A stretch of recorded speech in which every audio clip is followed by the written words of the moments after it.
ሁሌ በጣም አስቀያሚ ቻሌንጅ ሲያጋጥመኝ ለምን ተነሳው የት መድረስ ነው የምፈልገው ብዬ ሁሌ ራሴን አየዋለሁ። ራይድን ላውንች ሳረግ ባይዘው እኔ በቃ እንደ ተቀጣሪ ነበር አክት ሳረግ የነበረው። ረጅም ጊዜ ባለቤቶቹ የሉም እያልኩ ነበር ሳወራ የነበረው። ቢሮ እስከ መታሸግ ድረስ አንድ አይደለም 3 የታሽጎብናል። ከባድ ነው። ለምን ነው ተስፋ ያልቆረጥሽ? ተስፋ እኮ ያስቆርጣል አሁን የሚገጥሙሽ ነገሮች። ይሄ ሲስተም እኮ ማለት ኡበር ማለት ነው ሲለኝ እኔ ኡበርን አላውቅም ነበር።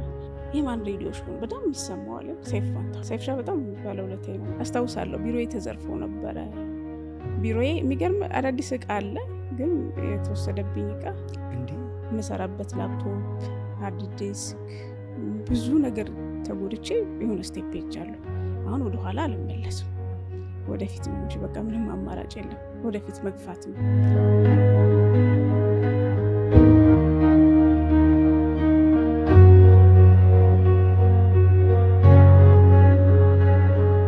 የአረንጓዴ ጎርፎች የምንላቸው የነ ኃይሌ ገብረስላሴ፣ የነ ደራርቱ ቱሉ፣ የነ ጥሩዬ ከዛ ሀገር የተወለደች አንዲት ትንሽ ልጅ ከእናቷ ጋር መንገድ ላይ ስትሄድ አንዲት ነገር ታያለች።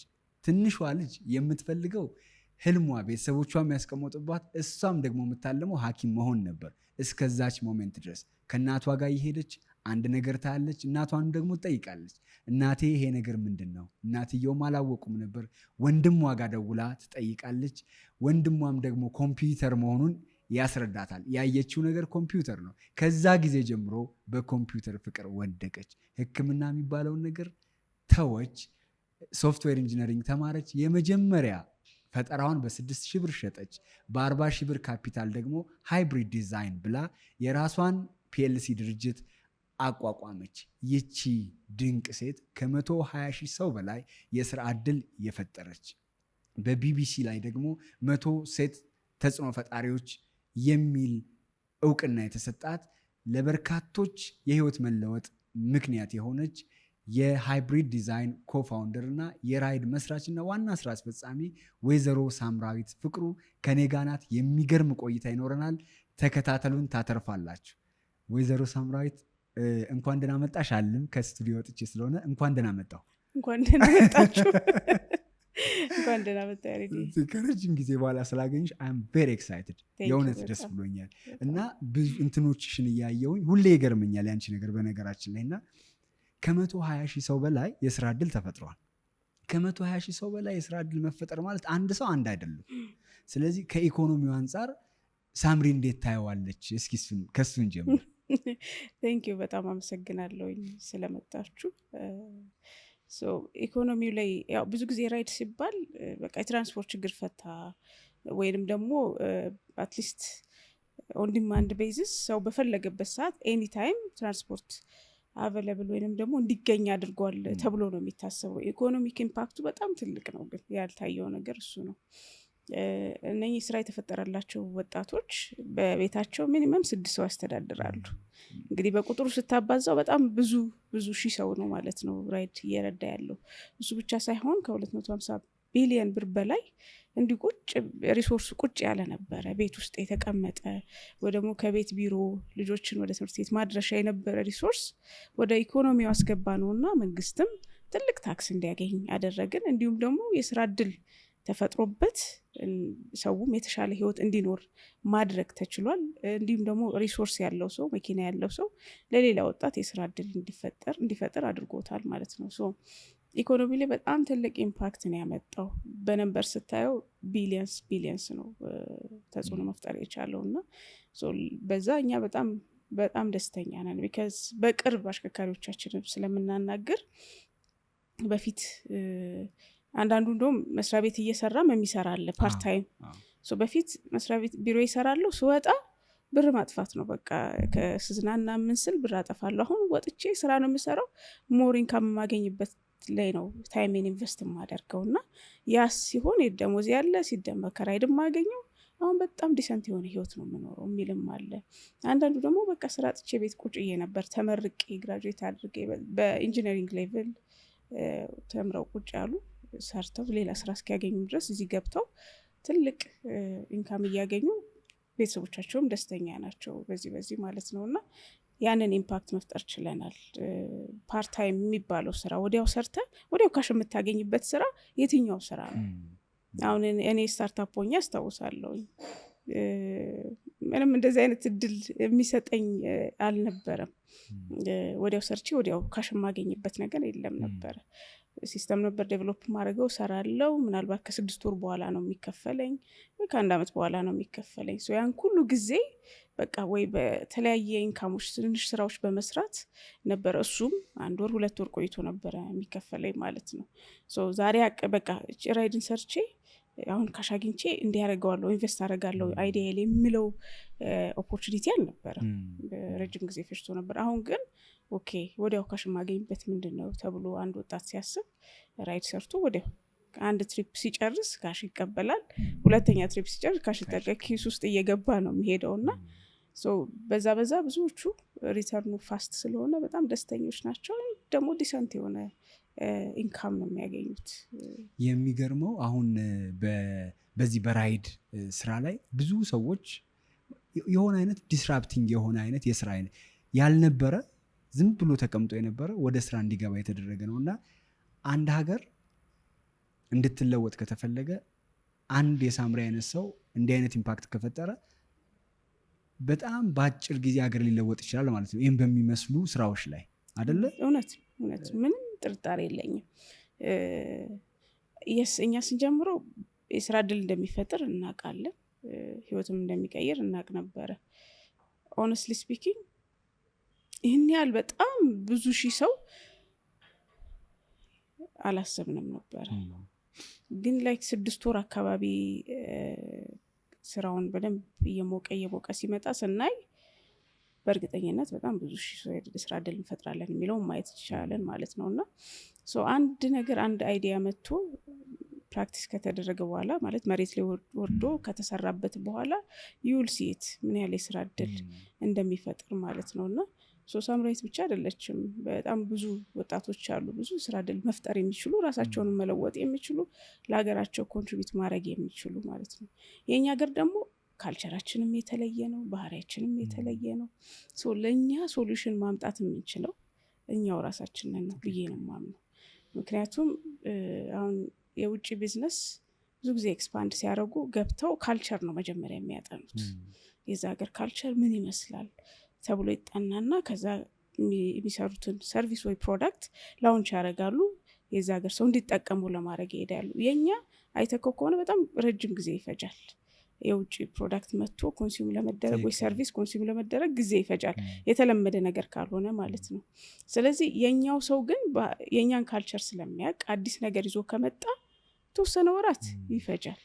ኦፍ ኮርስ አዲስም ነገር ስለሆነ ተወሰነ ጊዜ ይፈጃል። ግን ዋንስ ደግሞ ሰው ውስጥ መግባት ከጀመረ በጣም ተጠቃሚነቱ በዛው ልክ ያድጋል ማለት ነው። ካልቸራችን ስለምናውቅ ለሰው እንዴት አድርገን መናገር እንዳለብን ስለምናውቅ ማለት ነው። እና በጣም ጎበዝ ወጣቶች አሉ። ትንሽ ነው ኢምፓወርመንት የሚያስፈልጋቸው። ከኢምፓወርመንት ሲባል ኮሚዩኒቲንም ጨምሮ ነው፣ ህብረተሰቡን ጨምሮ ነው። አሁን እኔ ምስክር ነኝ፣ ራይድ በህብረተሰቡ ባይደገፍ ኖሮ እዚያ ይደርሳል ብዬ አላምንም። በጣም ብዙ ቻሌንጆች ነበሩበት። ከመንግስትም በኩል የነበረውን ፕሬሸር ታስታውሳላችሁ። ቢሮ እስከ መታሸግ ድረስ አንድ አይደለም 3 የታሽጎብናል።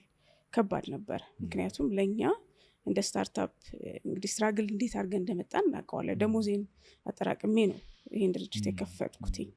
ከዛ በኋላ ደግሞ የተለያየ ስራዎችም እየሰራው ነው ካምፓኒው እንዲያድግ ስረዳ የነበረው ማለት ነው። እና ያን ሁሉ ለፍቼ መጥቼ ከመንግስት እንደዛ ፕሬሸር ሲመጣ በጣም ያስደነገጠኝ። ከዛ በኋላ እንግዲህ በኋላ ደግሞ መቀጠል አለበት ተባለ።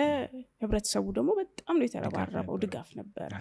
ይሄ ያስፈልገናል፣ ራይድ መቀጠል አለበት፣ አያሙዝ ራይድ የሚል በቃ በጣም ብዙ ካምፔን ነበር። በጣም ደስ የሚል ነበር። እና የህብረተሰቡ ጥያቄ ራይድን ወደ ላይ እንዲያድግ ረድቶታል። አሁን አንድ ወጣት አንድ ፈጠራ ይዞ ሲመጣ ህብረተሰቡ ከደገፈው መንግስትም ከደገፈው አስሎንጋስ ለሀገር የሚጠቅም የስራ እድል የሚፈጥር እስከሆነ ህብረተሰቡን የሚጠቅም እስከሆነ ድረስ የመንግስትም የህብረተሰቡም ድጋፍ ያስፈልገዋል። ያ ከሆነ የራሳችን ዩኒኮርን በጣም ብዙ መፍጠር እንችላለን። በጣም ትልልቅ ከስር የተነሱ ግን በጣም ትልቅ ቦታ መድረስ የሚችሉ ድርጅቶች መፈጠር ይችላሉ ማለት ነው። ስለዚህ እስከ መቼ የውጭ ድርጅት ብቻ አድንቀን እነ ፌስቡክን እነ ጎግልን ብዙ ካምፓኒዎች አሉ የሚደነቁ። የራሳችንን ጎግል የራሳችንን ፌስቡክ መፍጠር እንድንችል አብረን ነው የምንሰራው።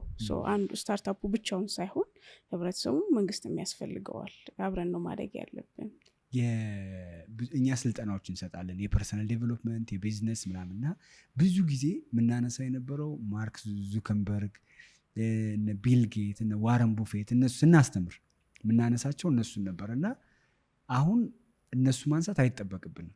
አሁን አንቺን የመሰሉ ሰዎች እያገኘን ስለሆነ ሳምራዊትን ይዋት ብለን ማስተማር ጀምረናል ማለት ነው እኛ ራሱ። እና ለእኛ እንኳን የምንናገረው የምናስተምርበት የኛ የሆነ ሰው በማግኘታችን በጣም በጣም ደስ ይለናል። ሳምሪ የእውነት ትልቅ ነገር ነው። አሁን ከኢትዮጵያ አልፈሽ ደግሞ ጅቡቲ ደግሞ ተጀምሯል። ኦልሬዲ እየሰራ መሰለኝ አይደለ? እሱስ እንዴት ታሰበ? እንዴትስ እየሄደልሽ ነው? ደስ የሚል ነገር ነው ማለት የዛሬ ስንት ዓመት ነው 8 ዓመት የሰጠሁትን ኢንተርቪው እያየሁት ነበረ። ቲሞች የማይተው ነገሩኝና አላማችሁ ምንድነው ወደፊት ተብለን ስጠየቅም አፍሪካን ኤክስፓንድ ማድረግ ቀጥሎ ወደ ዩሮፕ መሄድ ነው ብለን ነበረ። እና ሆነስትሊ ስፒኪንግ የስ አላማው አለ፣ መሄድ እንፈልጋለን። ትራቭል ባረግንበት ሁሉ ራይድን እዚህ ላውንች ማድረግ እንችላለን ነው የሚለውን እናያለን፣ እናጠናለን። ጅቡቲንም በቃ ግዴታ መሄድ አለብን እያለን እያሰብን ነበረ። ያለ ሄድንም በአካል ሰዎች ሲመጡ ከጅቡቲ እንጠይቃለን፣ እንደዚህ አይነት ሰርቪስ አለ ወይ የለም ይሉናል። ኦኬ ቢመጣ ትጠቀማላችሁ? ኦፍኮርስ እዚህ ስንመጣ እኮ ራይድን ነው የምንጠቀመው የሚልም አለ። ከዛ ቲሞቼ ሄዱ፣ አዩት፣ ምንም እኮ የለም በቃ ዊኒቱ ላውንች ምንም። እንደገና ደግሞ ሰው መጠቀም ይፈልጋል። ፀሐይ ነው፣ በጣም ይሞቃል። ወጥተህ ነው ታክሲ የምትይዘው እንጂ ታክሲዎቹ ወደ አንተ አይመጡም። ልክ የድሮ የኛ ሲስተም ራይድ ከመምጣቱ የነበረ አይነት ሲስተም ነው ያለው። ዋጋ ሜትሪንግ የሚባል ነገር የለም። ነጎሼት ተደርጎ ነው የሚካሄደው እዛ እንደ ድሮ ማለት ነው። ይሄንን እያሰብን ጠቅላይ ሚኒስትር ዶክተር አብይ አህመድ በሆነ አጋጣሚ ተገናኘን። ለምንድነው ጅቡቲ የማትሄዱት ተብለን ተጠየቀ። አሳዋለን ስለ ምን ትጠብቃላችሁ ተባለን። 21 ቀን የፈጀብን በ21 ቀን ውስጥ ጨርሰን ላውንች አደረግን። ግን በጣም የደነቀኝ የጅቡቲ ሀገር በቃ ሁሉም ላይ ትልልቅ ቦታ ያሉት ባለስልጣናት የቀረ አልነበረም። የእኛም አምባሳደር መጥተው ነበረ። በጣም በሚገርም ሁኔታ ነው የተቀበሉ። እንዴ ከዛ በኋላ በየሳምንቱ ሁሉ ምን እናግዛችሁ እንድታድጉ ምን እንርዳችሁ ማለት ተጀመረ ማለት ነው። በጣም ነው የደነቀን እና ደስተኛ ነን። ጥሩ እየተሰራ ነው እዛም። አሁን ደግሞ መኪኖቻቸውን በአዲስ እንዲቀይሩ የዛሬ 1 ወር አካባቢ ደርሼ የመጣሁኝ። አሽከርካሪዎቹ በጣም የቆየ መኪና አብዛኛው ያለው ወደ ኤሌክትሪክ መኪና እንዲቀይሩ አድርገን መተናል። አሁን ፕሮሰሱን ጀምሮ የተወሰኑ አሽከርካሪዎች ወደ ኤሌክትሪክ ለመቀየር እየተንቀሳቀሱ ነው። እንደውም ሌላኛው ጥያቄ የነበረው ከግሪን ኢኒሼቲቭ ጋር በተገናኘ እንደውም የመጀመሪያውን ኤሌክትሪክ ከርስ እናንተ ጋር ነበር ያየሁት፣ አልታየም ነበርና እሱ ላይስ እስኪ ከግሪን ኢኒሼቲቭ ጋር በተገናኘ እስኪ የምትይን ነገር ካለ? አዎ የሚገርምህ የኛ መማር በሂደቱ ነው። ያው ብዙ መኪና እኛ ጋር አለ፣ በጣም ብዙ ይንቀሳቀሳሉ፣ በጣም ብዙ ፊውል ይበላሉ። በዛ ላይ ትንሽ ቆየት ያሉ መኪኖች ናቸው። 12 ዓመት 20 ዓመትም የቆየው አለ እንደዛና እንደ ከተማውን እንደዚህ ሲንቀሳቀስ እየበከለው ነው፣ ምን እናድርግ ብለን አሰብን። ይህን እያሰብን የጠቅላይ ሚኒስትር ዶክተር አብይ አህመድ የግሪን ኢኒሼቲቭን ላውንች አደረጉ። ኦኬ ዛፍ ብንተክል ብለን አስበን ነበር። ከዛ በፊትም ሱባ መናገሻ ወደ 1000 ችግኝ ተክለናል። ጅስት ሄደን መትከል አለብን ብለን ሄደን ተከልን። እና ዛፍ ብንተክልን እያሰብን ነበር። በአንድ መኪና 1 ዛፍ ብንተክል እያለን ይሄ ላውንች ሲደረግ በቃ እንደዛ ከሆነ ብለን ከተማ አስተዳደሩን ጠየቅን። ቦታ ይሰጠን እናልማ እዚሁ አዲስ አበባ አለን። ቦታ የለም ተባልን። ገላን ኦሮሚያ ክልል ላይ ሰምተው ገላን አካባቢ ኑና ትከሉ ተባልን። ሄድን፣ አየነው። አሽከርካሪዎቻችን የራይድ ቤተሰብን እንዳለ ይዘን ሄደን የተወሰኑትን ሄድን ቸከ የዛን ቀን 10,000 ችግኝ ነው የተከልነው። በጣም ትልቅ መሬት ነው። እዛ ላይ ተከልን፣ ግን ተክለን ዞር አላልን። ያው በሳምንቱ ሰራተኞች ቀጠርን። ወደ 10 ሰራተኞች የሚያጠጡ አረም የሚያርሙ ችግኙ እንዳይሞት ያንን የሚያረጉ ሰዎች ቀጠርን። ትንሽ ቆየንና ውሃ አልነበረም፣ ውሃ አስገባን። ወዲያው በጋ ሲመጣ ያንን አደረግን። ከዛ በኋላ ራይን ግሪን ፓርክ ብለን አሁን 5 ዓመቱ ነው። በጣም ትልቅ ደን ሆኗል። ስቲል ጥሩ እየተጠበቀ በጣም የሚያምር ደን ሆኖ እኛም አሁን አንዳንዴ እረፍት ስንፈልግ ወደዛ ነው የምንሄደው። ሪትሪት እናደርጋለን ከቲሞቻችን ጋር እየሄድን እና የሚገርም እኔ ራሱ ሳይሆን በጣም ነው የሚደንቀኝ። ለካ የምርንም በደንብ አንድ ነገር ከተያዘ ጥሩ ውጤት ያመጣል የሚለውም ማየት እንትናልን ማለት ነው። ግን ችግኙንም እየተከልን ኦኬ መኪና ወደ ኤሌክትሪክ መቀየር አለበት። ፊውል የለንም እዚህ ሀገር፣ ገዝተን ነው። አንደኛው ትልቁ ኤክስፔንሳችን እንደ ሀገር የፊውል ኤክስፔንስ ነው። ኤክስፖርት እናደርጋለን። ፊውል ደግሞ ከዛ በላይ ነው የምንገዛው። በጣም ብዙ ዶላር ነው የምናጠፈው እና ለምን በኤሌክትሪክ ሪፕሌስ አናረግም ብለን አሰብን። ተስላ መኪና አስመጣን። እንግዲህ እዛን ጊዜ ያስተውለ ከሆነ ተስላ ኢትዮጵያ ውስጥ አዲስ አበባ ውስጥ ገባ የሚልም እንትን ቫይብ ነበረ። ተጭና ምናምን ስትሄድ ሰው ሲያይ ነበረ እና ከዛ ያንን ያመጣንበት ምክንያት ጅስት ዝም ብሎ ለመዝናናት ወይ ለሌክዠሪ አይደለም። የመንግስት አካላት ወይንም የህግ ፖሊሲ አውጪ አካላት ነርተውት አይተውት አንዳንድ ማሻሻያ የሚሆን ከሚደረግ ነገር ካለ እንዲደረግ በሚል ነው።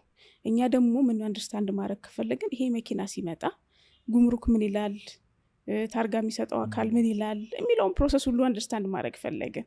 የሚገርም ታርጋ ለማግኘት 3 ወር ነው የፈጀብን። ይመጡና ሞተር የሌለው መኪና እንዴት አድርገን ነው ታርጋ የምንሰጠው? ያይ በቃ እኔ አልወስንም፣ ሌላ የሚወስን አካል ይወስን ማለት ተጀመረ። 3 ወር አካባቢ ፈጀ። ፋይናሊ ታርጋውን አገኘን። ግን ኤሌክትሪክ መኪና በዚህ ሀገር መንዳት እንደሚቻል እኛ እርግጠኛ ነበርን። ምክንያቱም ያን ያህል ኮስት የለውም። መብራት ይጠፋል ይባላል፣ ግን እኛውን አንድ የቻርጅ አድርገን 3 ቀን 4 ቀን እንጠቀምበታለን። መቼም 2 ቀን 3 ቀን በአንድ መብራት ጠፍቶ አይቀርም። ደግሞ አንድ ነገር ካልተጀመረ መቼም አይጀመርም። ተጀምሮ ቴስት ተደርጎ ኢንፍራስትራክቸሩንም እኮ እየሞከር ነው በዚህ ጋር ይስተካከል ብለን ኮመንት ማድረግ የኛም ኃላፊነት ነው፣ የሁሉም ህብረተሰብ ማለት ነው። እኛ ራይድን ስንጀምር አንዳንድ ቦታ ኔትወርክ አይሰራም ነበር። ኢትዮ ቴሌኮምን እባካችሁ እዚህ ጋር ኔትወርክ አይሰርም ብለን ኢንፎርም እናደርጋቸዋለን። ይመጣሉ፣ ያስተካክላሉ። በጣም ትልቅ አጋዦቻችን ነበሩ ኢትዮ ቴሌኮም። በዚህ ቶሎ ነው የሚሰሙን። አንዳንድ ቦታ አረ እዛ ጋር መስራት አለበት ይላሉ። የሚሰቅሉት አንቴና ምናልባት መሬት ወድቆ ተኝቶ ሊሆን ይችላል። ስለዚህ መጥተው ያስተካክሉታል። ይሄ የሚያሳይ ምንድን ነው? እኛም ለራሳችን ስንል ኢንፍራስትራክቸሩን እያየን ኮመንት እንሰጣቸዋለን። የሚስተካከለው ነገር ካለ ያስተካክላሉ፣ ይሄንን ያደርጋሉ። በኤሌክትሪክም በኩል እንደዛው ነው።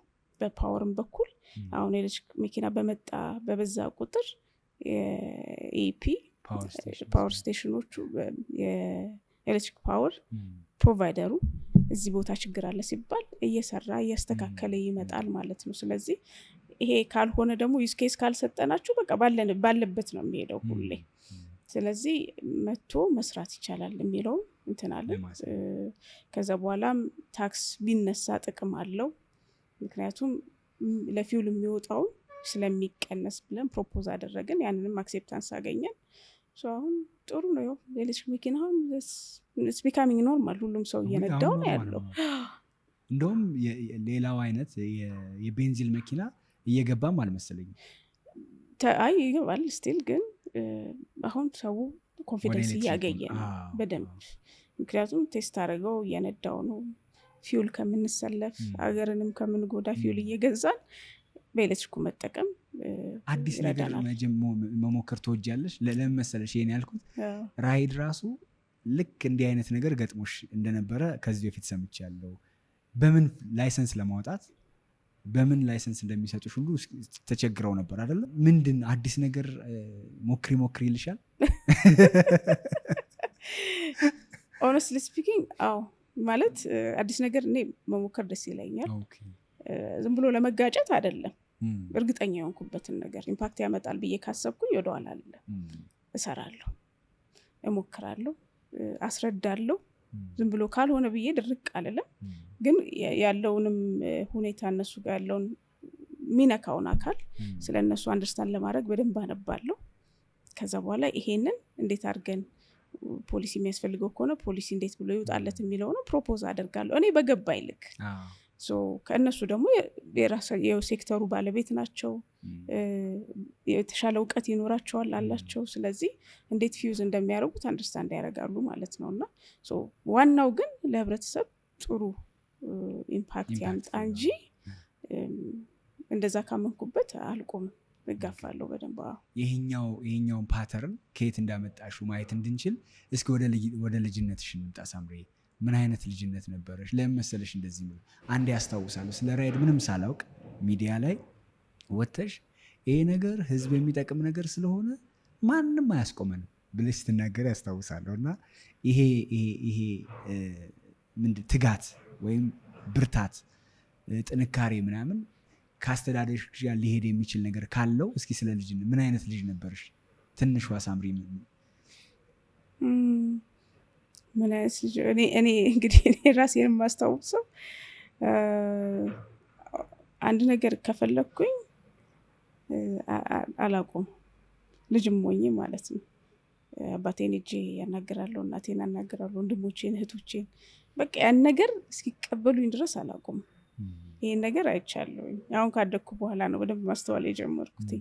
እና እነሱም መጨረሻ ላይ ኦኬ ሁሉም ቁጭ ይሉና ምንድን ነው ይሉኛል፣ ኤክስፕሌን አደርጋለሁ። ካስረዳው በኋላ አክሴፕታንስ አገኛለሁ። አንድ ነገር ካመንኩኝ ወደኋላ መልሰው አይደለሁኝ። አባቴም ሁሌ ይለኛል አንቺ እኮ ልብሽና ሰውነትሽ በቃ ይመጣጠንም እባላለሁ በጣም። እስኪገባኝ ድረስ አልናገርም፣ ለራሴ የፈለኩት ነገር እስኪገባኝ ድረስ አልናገርም። ከገባኝ በኋላ ግን በቃ ሁሉንም ለማሳመን እሮጣለሁ። ዘጠነኛ ልጅ ነሽ? ዘጠነኛ ልጅ። ሴቶች ሳሉ ቤታችሁ ላይ አሉ? 2 እህቶች አሉ። አስተዳደግሽ እንዴት ነበረ? እንግዲህ ዘጠነኛ ልጅ ስለሆንኩኝ ትንሿ ሴት እኔ ነኝ ከቤት ውስጥ። ስለዚህ ሁሉም ሰው ምክር ይሰጠኛል፣ ሁሉም ቅርጽ ያስይዘኛል። ግን ያው ክፍለ ሀገር ነው ያደግኩትኝ። ያው ብዙ ጊዜ ከቤት አልወጣም። አሁን አሰላ ነው ያደግኩትኝ። አሰላ ነው ያደግኩትና ያው ከቤት መውጣት ክልክል ነው። 7 ወንድሞች ነው ያሉኝ። ከቤት ክልክል ነው፣ አልወጣም አስታውሳለሁ። እና ብዙ ጊዜ ያሰላም ሰው አግኝቼ እዚህ ቦታ ሲሉኝ ብዙ ቦታ አላውቅም። አሰላ ውስጥ ሆኜ ከትምህርት ቤት ነው ወይ ቤተክርስቲያን ሄዳለሁ፣ ቤት ነው በቃ። ብዙ ቦታ አላውቅም። እንደዛ ነው። ግን ደስ የሚለው አሰላ ለአዲስ አበባ ብዙ ሩቅ አይደለችም። ኤኒ እንትንም መጽሔትም ሲታተም ጋዜጣም ሲታተም ይደርሰናል። ሬዲዮ ክሊርሊ ነው የሚሰማን፣ ቲቪም አለ። ለኢንፎርሜሽን በጣም ቅርብ ነን። አንድ ኮሚኒቲ ደግሞ ደስ ይላል። በጣም ስትሮንግ ኮሚኒቲ ነው አሰላ ያለው። ባይዘወይ መጽሐፍ እንዋዋሳለን፣ እናነባለን። እንደዚህ አይነት ነገር አለ። አንድ እርስ በርስ መረዳዳት አለ።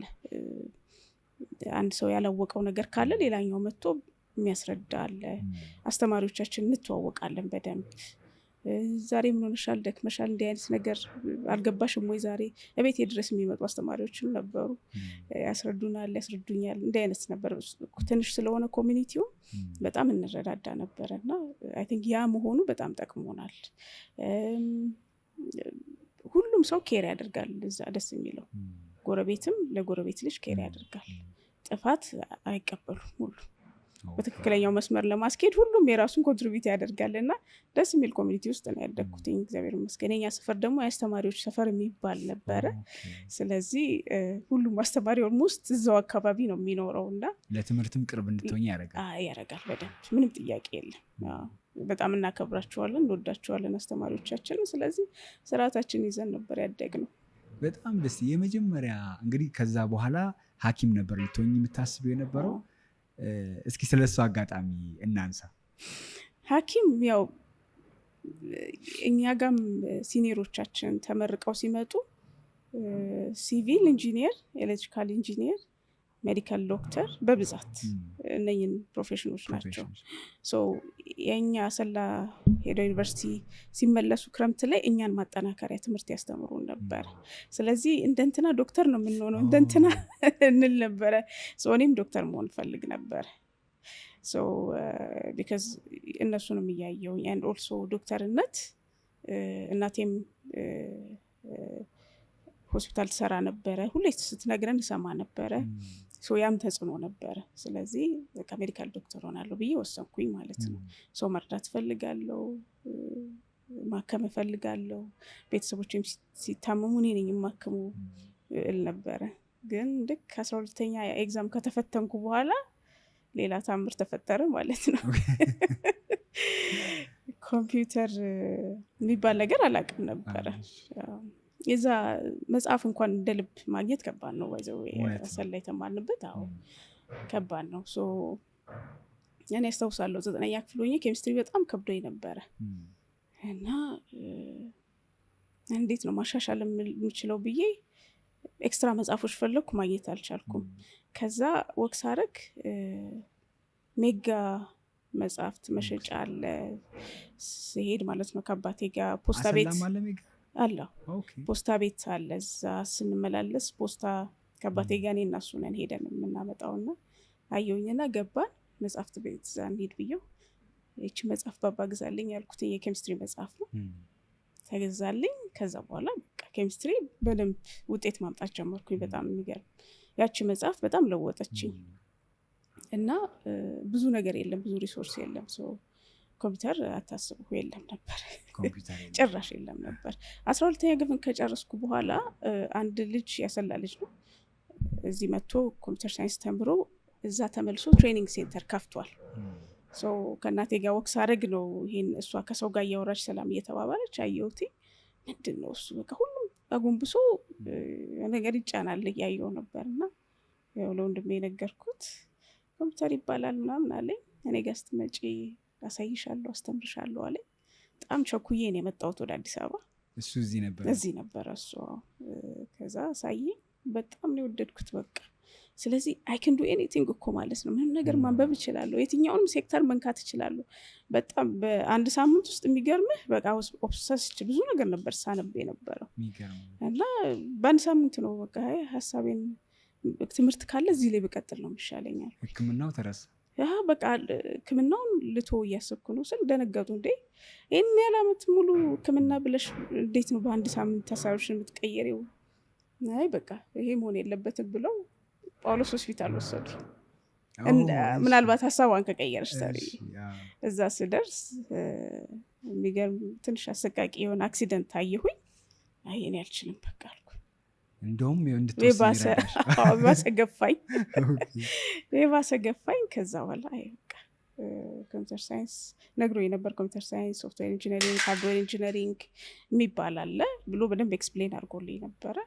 በቃ ወይ ኮምፒውተር ኢንጂነሪንግ ወይ ደግሞ ሶፍትዌር ኢንጂነሪንግ ላጥ ነው ብዬ አልኩትኝ። አስቢበት ተብዬ ኦልሞስት 2 ሳምንት ተሰጠኝ። ሀሳቤ ልቀይር አልቻልኩም። በቃ ወደ ኮምፒውተር ሳይንስ ገባሁ። የሚገርም። የመጀመሪያ ስራሽ ምን ነበር ሳምሪ? የመጀመሪያ የሚገርም ዲፕሎማዬ እንደጨረስኩኝ ሂልኮ ገባሁኝ ለዲግሪ። እዛ እየሰራሁ ሲስተም አናሊሲስት ሆኜ አንድ ሶፍትዌር ካምፕኒ ተቀጠርኩኝ። እንደገና ደግሞ ሙዚቃ ላይ ሴልስ ማናጀር ሆኜ ሙዚቃ ቤት ገብቼ ሰራ ጀመር ማለት ነው። የካሴት ቤት ሲዲ ቤት ነው?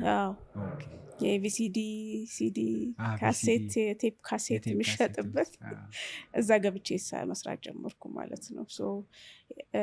አንደኛ ኢንዲፔንደንት ደስ ይለኛል። ወንድሜ ነበር እየከፈለ የሚያስተምረኝ እና እኔም እሱን መርዳት ፈልጋለሁ። እንደገና ደግሞ በቃ ካሁኑ ከሪየርን በደንብ ዴቨሎፕ ማድረግ አለብኝ።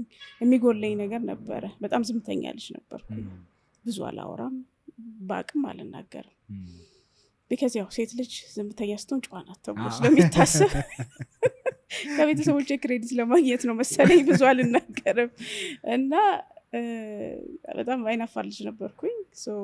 ይሄን ነገር ማጥፋት ፈለግኩኝ። ለምን ኬሪየር ፓዝ ላይ አስቸጋሪ እንደሆነ ገባኝ። ፕሮጀክትም ሰርቼ ዲፌንድ ለማድረግ በቃ እያዩ ማውራት በጣም ተቸግሬ ነበረ እና ይፈቀደልኝ ብዬ ሁሉ ሌላ ነገር እንዳይ እውነት ያንን አድርጌ ዲፌንድ አድርጌ ወጥቻለሁ። ላክሊ ፕሮጀክቱን ጥሩ ስለሰራሁኝ ጥሩ ግሬድ ተሰጠኝ እንጂ ኮሚኒኬሽን ምናምን ቢያዩ ኖሩ ይጥሉኝ ነበረ። ሶ ሙዚቃ ቤት መግባቴ ይሄንን ስኪል ዴቨሎፕ እንዳረግ ነው። ሽያጭ ፒች ማድረግ እንድለምድ፣ ሽያጭ በደንብ እንድለማመድ ነው። እሱን ለማድረግ መጽሐፍቶች አነብ ነበረ፣ ወንድሞቼን ምክር ጠይቅ ነበረ። ያን እያረኩኝ ግን መጥቼ ፕራክቲስ አረጋታለሁ በየቀኑ ማለት ነው እዛ ስራ ቦታ ላይ። እሱን አረግ ነበረ። እሱን እያደረግኩኝ ሌላ ነገር አየው ማለት ነው። ሁሌ የጥላውን ካሴት 19 ምናምን 83 85 አለ ሲሉን ሼልፍ ላይ ሲሄድ የለም አልቋል፣ በጣም ይቅርታ አልቋል፣ ገዢ መጥቶ አልቋል እላለሁ። ያበሳጫል። ስቶር አለ፣ ስቶር ሲሄድም የለም። ይህን ነገር እንዴት ነው እንትን የምንለው? ከዛ በወረቀት መጻፍ ጀመርኩኝ። ከዛ እንትን ሲል ማታ ቁጭ እየቀንሳለሁ ያለንን በየቀኑ ቆጠራ ሆነ። አድካሚ ነው፣ እንደዚህ መሆን የለበትም። እኔ የምማረው እንግዲህ በዛ ጊዜ ኮምፒውተር ሳይንስ ነው። ኮዲንግ በደንብ እጽፋለሁ፣ ሲስተም ዴቨሎፕ አድርጌያለሁ፣ ለፕሮጀክቴም ፕራክቲስም አደርጋለሁ። ሌላ ምንድን ነው ፕሮዳክት ማልሰራው ብዬ ኦዲዮ ቪዲዮ ፖይንት ኦፍ ሴል ሲስተም ብዬ ሲስተም ዴቨሎፕ ማድረግ ጀመርኩ ማለት ነው። እየተማርኩኝ 2 ስራ እየሰራው ደግሞ ማታ እያመሸው ሲስተም ዴቨሎፕ ማድረግ ጀመርኩ ማለት ነው። ያን ሲስተም ሰርቼ ጨረስኩ። it was exciting፣ ደስ ይላል ማለት አንደኛ በተሸጠ ቁጥር ኢንቨንተሪውን እየቀነሰ ይመጣል። ሚኒመም ኦርደር ኳንቲቲ ላይ ሲደርስ አለርት ያደርገናል። ሶ እያየን ሞር እናሳትማለን ወይ ደግሞ ከሳተሙ እናመጣለን፣ የኛ ከሆነ ደግሞ እናትማለን። እንደዛ እያረኩኝ የመጀመሪያ ፕሮዳክቴ እሷ ናት፣ ኦዲዮ ቪዲዮ ፖይንት ኦፍ ሴል ሲስተም ማለት ነው። 6000 ብር የተሸጠችው ማለት ለራስ ለድርጅቱ ሸጥሽላቸው ማለት ነው። አረ ርካሽ ነው ምናምን አላልሽ? አይ አላልኩም። 6000 ብር ደሞዜ ነው 450 ነበር። ትንሽ ብር ነበር። በጣም ኤክሳይቲንግ ነበር። በጣም ኤክሳይቲንግ ነበር። እና በሱ ከዛ ቀጥሎስ ተቀጥረሽ የሰራሽበት ቦታ ነበር ወይ? ተቀጠርኩኝ እዛው ሂልኮ እየተማርኩኝ። እሺ ይህን ሲስተም ሲኔት ሶፍትዌር የምታውቁት ከሆነ አሁንም አለ፣ በደንብ አለ። እንደውም በየካፌው ከስር ፖስት ሲስተም ሜድ ባይ ሲኔት ሶፍትዌር ይላል። ኤኒ ካፌ ሆቴልን ብትሄዱ ሪሲቷ ስትወጣ የምታዩት የኔም ሲስተም ተመሳሳይ ነበረ። አቶ በእምነት ይባላል። በጣም ነው የማደንቀው። ባይዘው በጣም ሂዝ ቬሪ አሜዚንግ ጋይ። በጣም ከስር ጀምሮ በጣም ብዙ ቻሌንጅ አይቶ ነው ይህን ድርጅት እዚህ የገነባውና ይህን ሲስተም ያው በሰው ነው እንትኑንም ሪሲቱንም ማየ ምናምን ማናት አለ ደወለልኝ። ከዛ ተቀጣጠረን። አስታውሳለሁ ቦሌ ድልድይ አካባቢ ኖክ ነበር አይደለ? እዛ ካፌ ነበረ ታይማውት ነበር። እዛ ተቀጣጥረን ሄጄ የታለ እላለሁ ደውዬ ማለት ነው። የታለሽ ደርሻለሁ ምናምን። እሱ አልጠበቀም። በጣም ጩጬ ነኝ የዛን ጊዜ ጂንስ ለብሼ አየኝ። በጣም ነው የሳቀው። ከዛ ወክ እያደረግን ነው ወደ ቢሮ የሄድ ነው። ስንሄድ አሳየኝ ቢሮውን ምናምን። በጣም ነው የደነቀኝ። እንደዚህ ይቻላል እንዴ? በቃ በጣም ደስ አለኝ። ከዛ ሲስተሜን የኔን ላሳይ ካልኩትኝ ላፕቶፕ አልነበረኝም። ዴስክቶፕ ተሸክሜ መጣው። እዛው ሞኒተር ምናምን ሰካካንና አሳየሁትኝ። በጣም ነው ደስ ያለው። በቃ እኔ ጋር ጆይን አርጊና አብረን እንስራ ተባባልን። በደሞዝ እየተከፈለኝ እሱ ጋር ሰራሁኝ። አይ ዋዝ ሶ ሃፒ ቢካዝ አንደኛ ካምፓኒ እንዴት ነው ማኔጅ የሚደረገው፣ እሱ ራሱ ምንድን ነበር ቻሌንጁ የሚለውን አንደርስታንድ ለማድረግ ሞከርኩኝ። የመጀመሪያው ሴት ፕሮግራመር ነኝ እዛም ስገባ። ሲስተሙን ከነበረበት ኦልድ ሲስተም ወደ አዲስ ቀየርን። በጣም ብዙ ነገር ሰራን አብረን። ብዙ ቲሞች አሉ። ኦፍኮርስ እኔ ብቻ አይደለሁም፣ ጎበዝ ልጆች ነበሩ። አብረን ያንን ሰራን። ሲኔት ሁሌ በቃ ባየሁት ቁጥር በጣም ደስ የሚለኝ ካምፓኒ ነው እና እዛ ተቀጠሬ በጣም ብዙ ኤክስፒሪየንስ ያገኘሁበት ድርጅት ነው እና በእምነትንም ሁሌ ለሁሉም ሰው ነው የምናገረው። በጣም ነው የማደንቀው። ኢትስ ቬሪ ቻሌንጂንግ። ስራ መስራት ይከብዳል እዚህ ሀገር፣ ግን በተለይ በሱ ጊዜ በጣም ከባድ ነበር። አሁን ብዙ ቦታ የሴኔት እንትን ያለው ሶፍትዌር ነው ያለው እና እኔም ደስተኛ ነኝ። ያን ሁሉ ቻሌንጅ አልፎ ይሄን ሁሉ ማርኬት መያዝ ቀላል ነገር አይደለም እና ሁሌ አፕሪሼት የማደርገው ሰው ነው እሱ። በጣም በጣም እዛ ተቀጥሬ የሰራው ግራጁዌት ሳረግ ከሂልኮ ደግሞ ሳይበር ሶፍት የሚባል ካምፕኒ ገባሁኝ። እሱም የመጀመሪያ ሶፍትዌር ካምፕኒ ነው ባይዘወይ በኢትዮጵያ። ያ ኮምፒውተር ሳይንስ ኮምፒውተር ኢንጂነሪንግ አዲስ ዩኒቨርሲቲ ሲጀመር ትምህርት እነዚህ ልጆች ወጥተው የት ስራ ይገባሉ የሚለውን አስበው ተከስተ ብርሃን ሀብቱ ይባላል ባለቤቱ እና ሼር ሆልደሮች ሌሎች አዲስ ዩኒቨርሲቲ የነበሩ ናቸው ወጥተው ይህን ድርጅት አቋቁሞ ከዛ የሚወጡ ልጆች እዛ ይቀጠሩ ነበረ እና ሲስተም እየተሰራ ለመንግስት ቢሮዎች ኢምፕሊመንት ይደረግ ነበር እና እዛም ሰርቻለሁኝ። እዛም በጣም ደስተኛ ነበርኩ። ጥሩ ስራ ሰርቼ ነው የወጣሁት ብዬ አስባለሁ።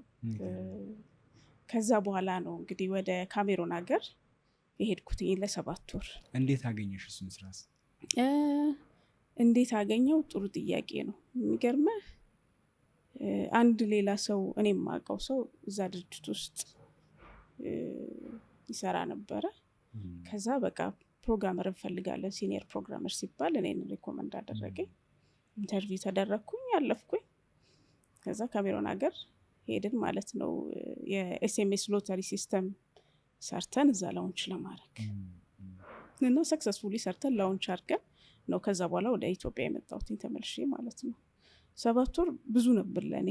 ከሀገር ወጥቼ አላቅም፣ ከቤተሰብ ብዙ ርቄ አላቅም። ረጅም ጊዜ ነበር የሆነብኝ። ግን ደስ የሚለው ሲስተሙን ሰርተን ላውንች አድርገን ሰክሰስፉሊ ረን አድርገን ወደዚህ ተመለስኩኝ። በዛ ጊዜ ያው ሌሎችም ኦፖርቹኒቲዎች ነበሩ ሌላ ሀገር የሚሄድ ምንም ግን አልፈለግኩም። እኔ እንግዲህ ከዚህ ከሀገር መውጣት አልፈለግኩም። ስለዚህ እዛ ሰርቼ ብሬን በደንብ አጠራቅሜ ነው የመጣሁት። ስመጣ የራሴን ድርጅት ከፍታለሁ ብዬ ነው የመጣሁት።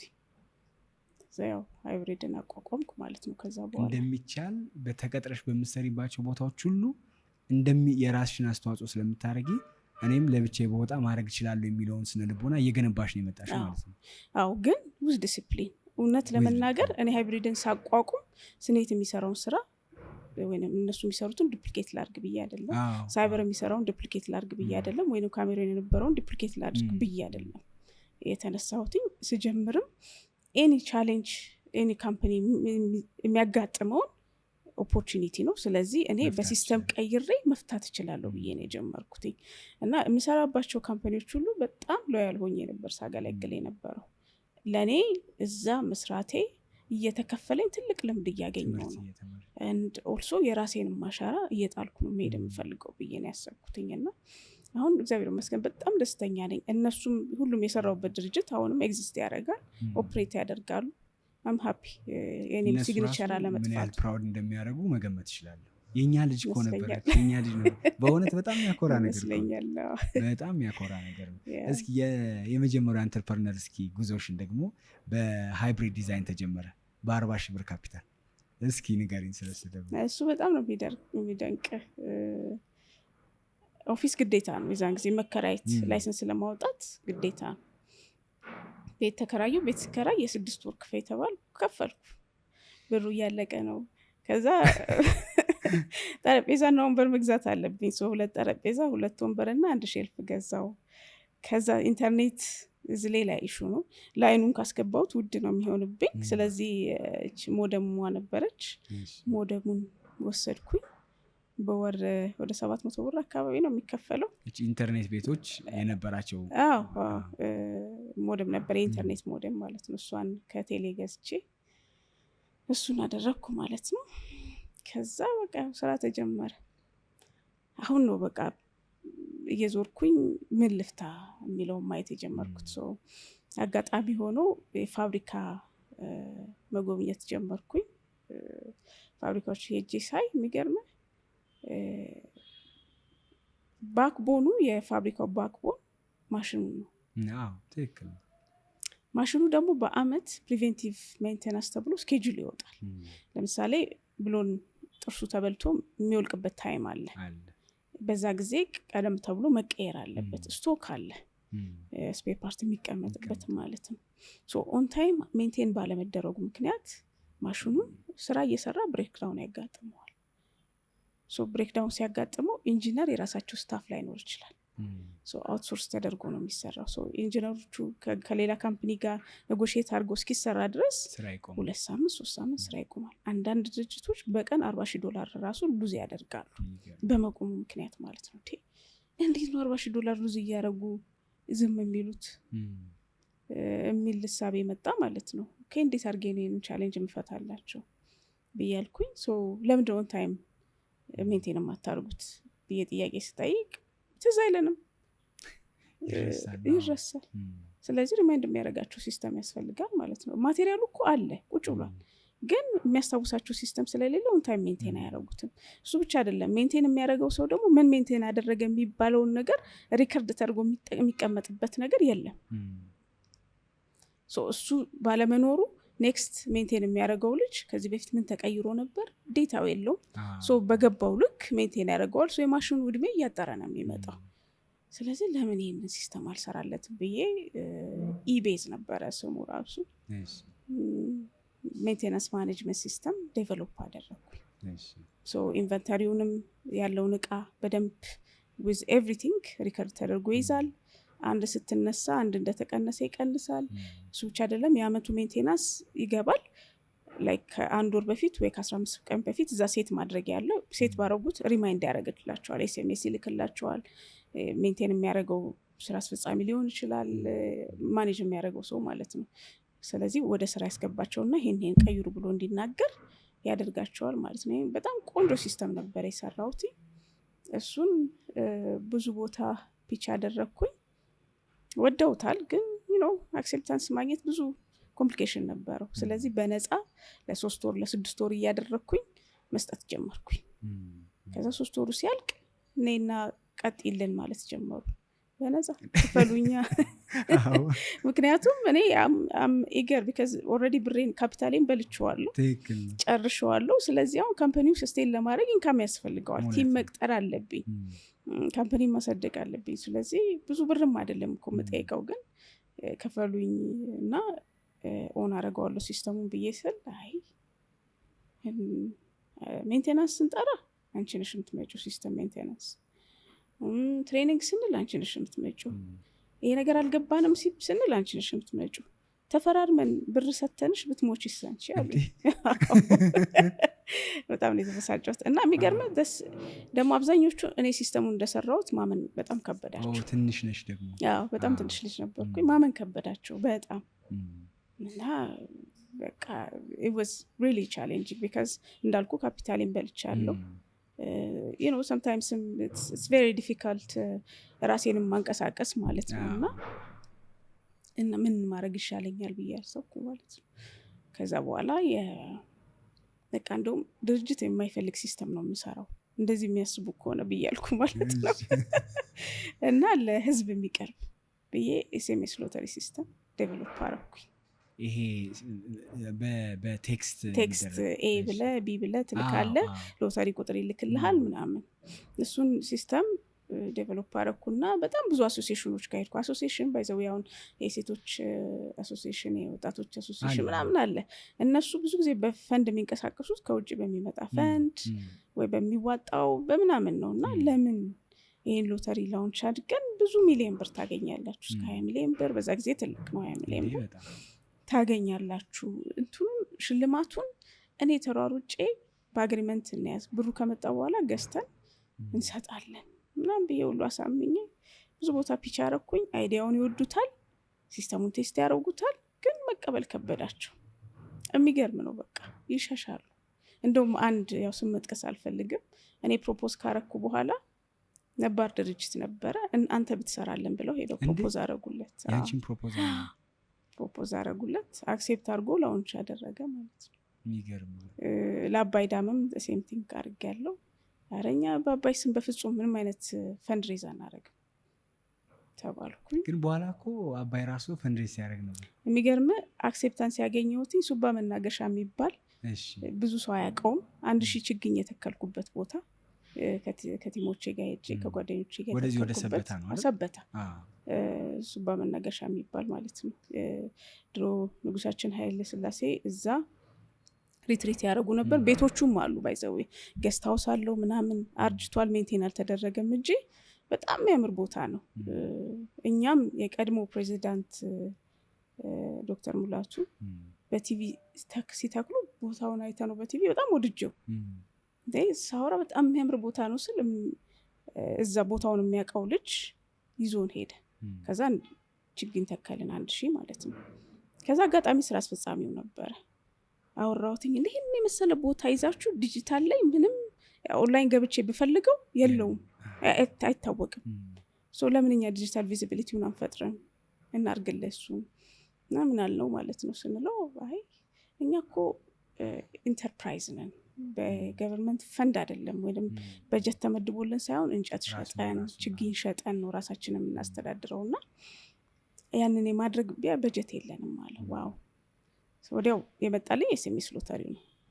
ነገርኩት እዛው ቆሜ በጣም በፍጥነት ማስረዳት ጀመርኩና ይሄ በጣም ትልቅ ነገር እኮ ነው ሳምራዊት፣ በቃ አሁን አዲስ አበባ አብረን እንመለስ ቢሮሽ አሳየኛል። ያሳየሁት መጣ፣ ፕሬዘንት አደረኩለት፣ ሲስተሙን አየው፣ በጣም ነው የደነቀው። እኔ ውክልና ልስጥሽ እዚህ ተመላልሼ ናሽናል ሎተሪ ላይሰንሱን ማውጣት አልችልም፣ ውክልና ልስጥሽ አውጪ ያለኝ። እሺ ተፈራረመን፣ ሄጄ መመላለስ ጀመርን።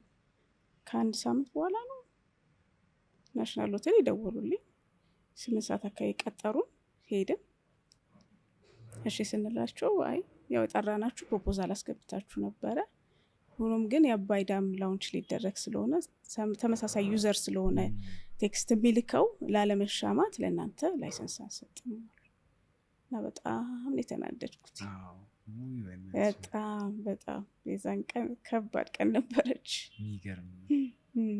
አስታውሳታለሁ እንዴት የቸርችልን መንገድ በፀሐይ በእግሬ እየሄድኩኝ እንዴት እንዳዘንኩ። በጣም ነው ያዘንኩት። ግን የሚገርምህ በቃ ወደ የዛኑ ቀን ነው ቢሮ ገብተን እንትን ማለት ጀመርን። በቃ ኤኒ ችግር ምን እንስራ፣ ኤኒ ችግር የምንፈታው ይምጣ ብለን የታክሲው ችግር ኮመን ሆነ ለሁላችንም። በቃ ስሙን ምን እንበለው ራይድ፣ ኮፋውንደሩ ነው ራይድ ያለው። ቅርጹ እንዴት ይሁን የሎጎውን ምናምን ብለን ሎጎውን ቅርጽ እኔ ቢጫ መሆን አለበት፣ ሀፍ ፀሐይ ስትወጣል አይደለ እንደዛ ነው የሚሆነው። በቃ ካሁን በኋላ የሚቆም ፕሮጀክት አይደለም የምንሰራው፣ የሚሄድ ነው። እስካሁን ድረስ አንደርስታንድ ያደረኩት ቻሌንጅ አለ። እኔ ወጣት ልጅ መሆኔ አሁን እንደምታየኝ አይደለም፣ ፊዚካሊ በጣም ጩጬ ነበርኩ የምመስለውም በጣም እና እሱ ትንሽ ቢዝነሱን ለመስራት ቻሌንጅ አድርጎኛል። ስለዚህ አም ገና ሃይድ ማይሰልፍ ብያልኩኝ ራይድን ላውንች ሳረግ ባይዘዌ እኔ በቃ እንደ ተቀጣሪ ነበር አክት ሳረግ የነበረው እና ረጅም ጊዜ ባለቤቶቹ የሉም እያልኩ ነበር ሳወራ የነበረው። ሲመጡ አስተዋውቂ ነሽ ያስተዋውቃለሁ እያልኩኝ ረጅም ጊዜ ተደብቄ ራይድን ፕሮሞት ማድረግ ጀመርኩ ማለት ነው። በቃ ልክ ቴክ ኦፍ ማድረግ ሲጀምር ነው እኔ ነኝ ብዬ ወጣሁትኛው። ከዚ አክሴፕታንስ ማግኘት በጣም ከባድ ነበር። የመጀመሪያው ራይድ ላይ ሁለት ነገር አያይዘሽ፣ አንደኛ ለምንድነው ተስፋ ያልቆረጥሽ? ተስፋ እኮ ያስቆርጣል። አሁን የሚገጥሙሽ ነገሮች እንዴ ምናምን ብሎ በጣም ተስፋ ሊያስቆርጥ የሚችሉ ነገሮች ናቸው እና ለምንድን ነው ያልቆረጥሽ? ተስፋ ያልቆረጥኩበት ምክንያት ያለኝን ሪሶርስ ሁሉ ጨርሻለሁ። ሆነስትሊ ስፒኪንግ መሀል ላይ አስታውሳለሁ ቢሮ የተዘርፎ ነበረ።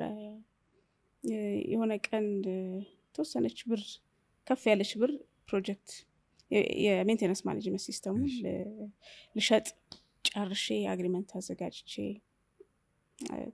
ያው ፕሮሚሲንግ ሌተር ተሰጥቶኝ ሰኞ ልፈራረም፣ አርብ ለታ በጣም ደከመኝ። 12 ሰዓት ላይ ማታ ማለት ነው ደከመኝ። ወጣሁ ጠዋት በቃ ትንሽ እስቲ ዛሬ እንኳን ረፈድ አድርጌ ልግባ፣ ሰኞ አግሪመንቱን እፈራረማለሁ ምናምን ብዬ 3 ሰዓት ስመጣ ቢሮዬ የሚገርም አዳዲስ እቃ አለ፣ ግን የተወሰደብኝ እቃ እንዴ የምሰራበት ላፕቶፕ፣ ሃርድ ዲስክ፣ ፍላሾች ምናምን በቃ እንዳለ በዛ ጊዜ ክላውድ ላይ ማስቀመጥ ኢንተርኔት ስትሮንግ ኢንተርኔት አልነበረኝም እንጂ አለማውቁ አይደለም። ስለዚህ ባካፕ የሚይዘው በሃርድ ዲስኮቼ ነው። ሃርድ ዲስኮቼም ተዘርፈዋል። ቢሮዬ ያቺ ቢሮ ተዘርፋ ነበር እና በጣም ከባድ ጊዜ ነበር ያሳለፍኩት። ሶ የዛን ጊዜ እንደውም በቃ ልቀጠር ሁሉ ብዬ ነበር because everything is gone የሰራውበት ነገር ሁሉ ሄዶ ነበር። እንደገና ቁጭ ልሰራ እና አንድ የውጭ ድርጅት ነው ኢንተርቪው ተደረግኩ ምናምን ጥሩ ብር ነው የሰጡኝ ምናምን ኦኬ ኮንፈርም አላደረኩም ላስብበት ብዬ ወጣውና ወሎ ሰፈር አካባቢ ነበረ በእግሬ እንዲህ ወክ እያረኩኝ በቦሌ ዞሬ ሃይብሪድን የጀመርኩት ለዚህ ነው ለመቀጠር ነው።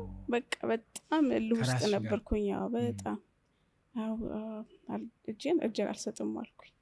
ልክ ቢሮዬ ስደርስ ይህን ሁሉ ለፍቼ ማለት ራሴ ነኝ አይደል የሰራሁት ሲስተሙንም የተወሰደውን ምን ነኝ አይደል የሰራሁት መልሼ እሰራለሁ እንጂ አልቀጠርም።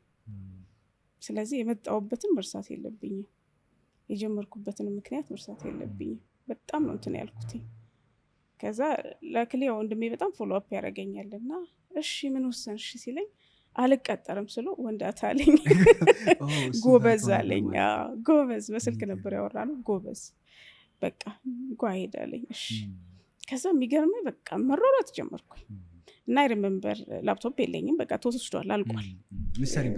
ምሰራበት ላፕቶፕ በጣም ለፍቼ የገዛዋት ላፕቶፕ ናት፣ ቬስት የምትባል። ስለዚህ ምን አደረግኩኝ? በየቦታው ኢንተርኔት ቤት ገባው። ዌብሳይት የሌላቸውን ድርጅቶች ለመፈለግ ሞከርኩኝ። አንዳንዱ ዝም ብሎ ይሄ የሎ ፔጅ የሚባል እንትን አለ፣ እዛ ላይ ነው ስልካቸው ምናምን ያስቀመጡት፣ ግን ድርጅቱ ይታወቃል፣ ዌብሳይት የለውም። እነዛን እንዳለ ሊስት አረኩኝ። እየደወልኩኝ ማግኘት ፈልጌ ነው ስራ አስኪያጅ ምናምን እያልኩኝ ያገኘሁትን ሄጄ ፒች ማድረግ ጀመርኩኝ። አንደኛውን ዊን አደረኩ። ደስ አለው ባለቤቱ። ደስ አለውና ስንት ብር ነው የምትይው አለኝ። 20 ሺህ ብር አልኩት። በቃ ውላለሽ አለኝ። ሰጠሁት።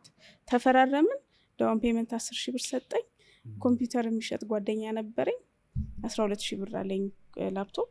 10 ሺውን ሰጠሁትና መጨረሻ ዲሊቨር ሳረግ 2 ሺውን ደግሞ ከፍላለሁ ብዬ ላፕቶፕ ቆንጆ ላፕቶፕ ወሰድኩኝ። ዌብሳይቱን ሰራው ማለት ነው። ከ5 ቀን በኋላ ዌብሳይቱን ሰርቼ ጨረስኩኝ፣ ሰጠሁኝ፣ አስረከብኩኝ፣ ፕሬዘንት አረግኩኝ። ከዛ የቀረውን ብሬን ተቀበልኩ፣ ለሱም ከፈልኩኝ። የቀረውን ደግሞ ኦፊስ ሬንት ምናምን ከፍዬ ስራዬን ጀመርኩ እንዳዲስ ማለት ነው። እና ሁሌ በጣም አስቀያሚ ቻሌንጅ ሲያጋጥመኝ ለምን ተነሳው ብዬ አንድ ሁለተኛ የት መድረስ ነው የምፈልገው ብዬ ሁሌ ራሴን አየዋለሁ። ቪዥኔን መጨረሻ ላይ ምንድን የት ነው መድረስ የምፈልገው የሚለውን ሁሌ ያስታውሳለሁኝ። እና ያንን ሳይ በቃ ብርታት ይሆነኛል። በተለይ ቪዥኔን ወደፊት የምደርስበትን ሳየው ብርታት ይሆነኛል። እና ለዛ ነው እንትንም አልለው ተስፋ ማልቆርጠው። ሌላኛው በቃ አፍተር ኦል ዲስ ቻሌንጅ ይህን ሁሉ ሳክሪፋይስ አድርጌ ለምንድን ነው ጊቭ አፕ የማደርገው? በቃ ዲስስ የሆነ ስቴፕ እኮ ሄጃለሁ። ብዙ ነገር ተጎድቼ የሆነ ስቴፕ ሄጃለሁ። አሁን ወደኋላ አልመለስም፣ ወደፊት ነው እንጂ በቃ ምንም አማራጭ የለም። ወደፊት መግፋት ነው። የሚገርም የማይሰሩበትን ቶማስ ኤዲሰን አለ እንደሚባለው 1000 ጊዜ ሞክረ ፌል አድርገሃል ሲባል አይ 1000 ጊዜ መብራት ማይሰራበት መንገድ ነው ያወቅኩት እንዳለው አንቺም መጨረሻ ላይ ራስሽን ሃይድ ያረግሽው እንዴት እንደማይሰራ ስለገባሽ ነው ማለት ነው። በዚህ መንገድ ከሄድኩ እንዴት አይሰራም ብለሽ አሰብሽ። ራይድ ከተጀመረ በኋላ ወይም ደግሞ ራይድ ሲጀመር የሰማሁት የታክሲ ሹፌሮችን ወይም ደግሞ እንደዚህ አይነት ስራ የሚሰሩት ጋር እየሄድሽ በአካል ታነጋግሪያቸው ነበር። እስኪ ስለሱ ንገሪኝ።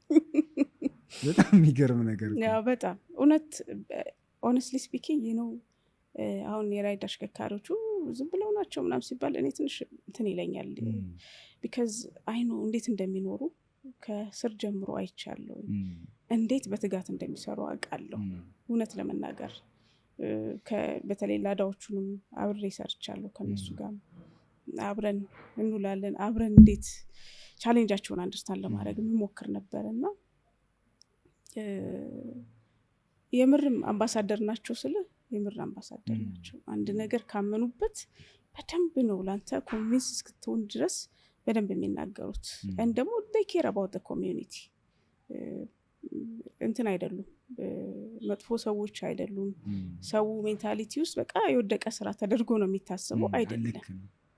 በጣም ትልቅ ስራ ነው እና ከነሱ ጋር እንግዲህ አብሬ በምቆይበት ጊዜ ብዙ ነገር ነው ያስተማሩኝ። እኔንም እውነቴን ነው የምልህ እኔም ቻሌንጅ አጋጥሞኛል እላለሁ። የእነሱ ደግሞ ቻሌንጅ ቀላል አይደለም።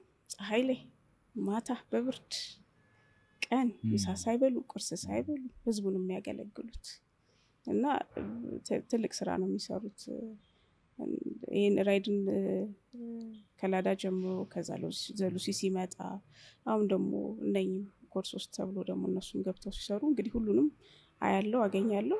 ቀላል ቻሌንጅ አይደለም የሚያጋጥማቸው፣ ግን እንደዛም ሆኖ ሰርቭ ያደርጋሉ። የሚገርምህ ራይድ ሲጀመር ሰርቭ ምንድነው ትልቁ ችግሩን ማጥፋት የፈለገው ምንድነው ከስተመሩ ሴፍ ሆኖ ከአንድ ቦታ ሌላ ቦታ እንዲንቀሳቀስ ነው። እሱን አቺቭ አድርገን አሁን አሽከርካሪው ላይ ነው ችግር እየተፈጠረ ያለው። አሁን ደግሞ እሱ እግዚአብሔር ይመስገን ከአዲስ አበባ ፖሊስ ጋር ሆነን አብረን በጣም እየሰራን ነው። በጣም ሲግኒፊካንት ሊቀንሷል። በዚሁ ደግሞ ይቀጥላል። ይሄ ደግሞ ዝም ብሎ አልመጣም። የአዲስ አበባ ፖሊስ ትልቅ ስራ ሰርቷል። የኛው ቤተሰቦች ራይድ ፋሚሊ በጣም ትልቅ ነገር ሰርተዋል እና በዚሁ መቀጠል አለብን።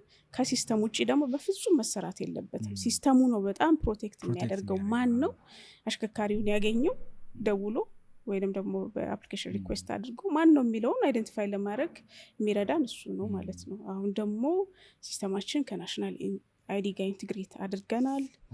ስለዚህ ሁሉም አሁን በተለያየ ዩዝ ኬዝ እያያችሁት ነው። አሁን ምንድነው እሱ ውልና ማስረጃም ያለ ናሽናል አይዲ አይቻልም። ትምህርት ቤትም እንደዛ እየተባለ ነው። ስለዚህ አሁን ያንን ሲስተም ከኛ ሲስተም ጋር ኢንትግሬት አድርገናል።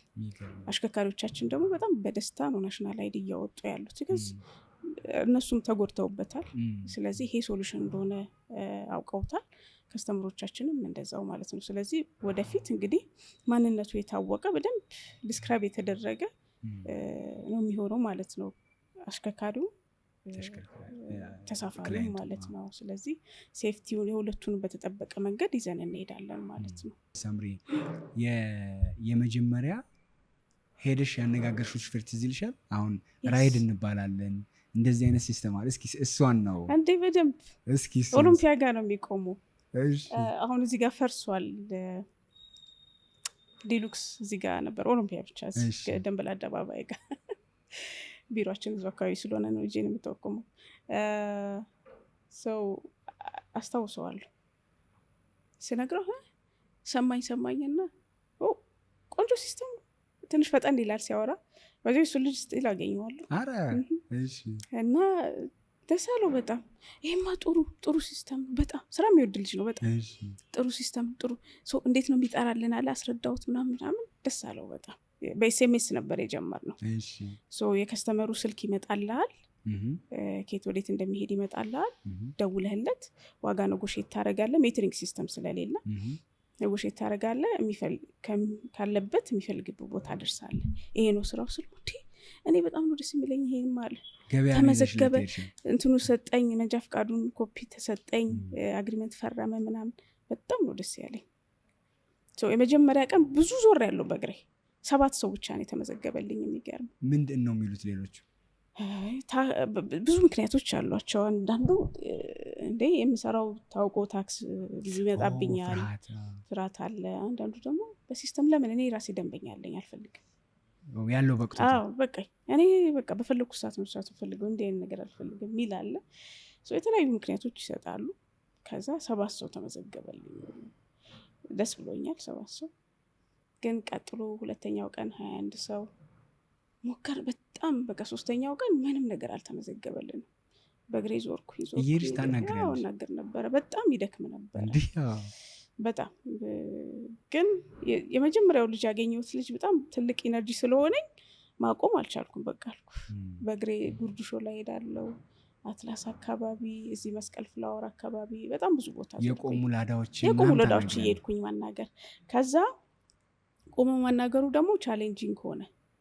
ምን አደረግኩኝ? በጣም በሚያምር ፎልደር ምናምን አድርጌ ሲስተሙን የሚገልጽ አድርገን በየቦታው እችን አንብቧት እያለን መስጠት ጀመርን ማለት ነው።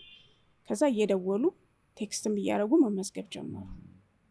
አየን ሲስተሙ ላይ እያደገ በሲስተም ብናደረገው ይሻላል ደከመን ብለን ማለት ነው ያናረግን። እሱም ብዙ አሽከርካሪ እንዲመዘገብ አልረዳንም።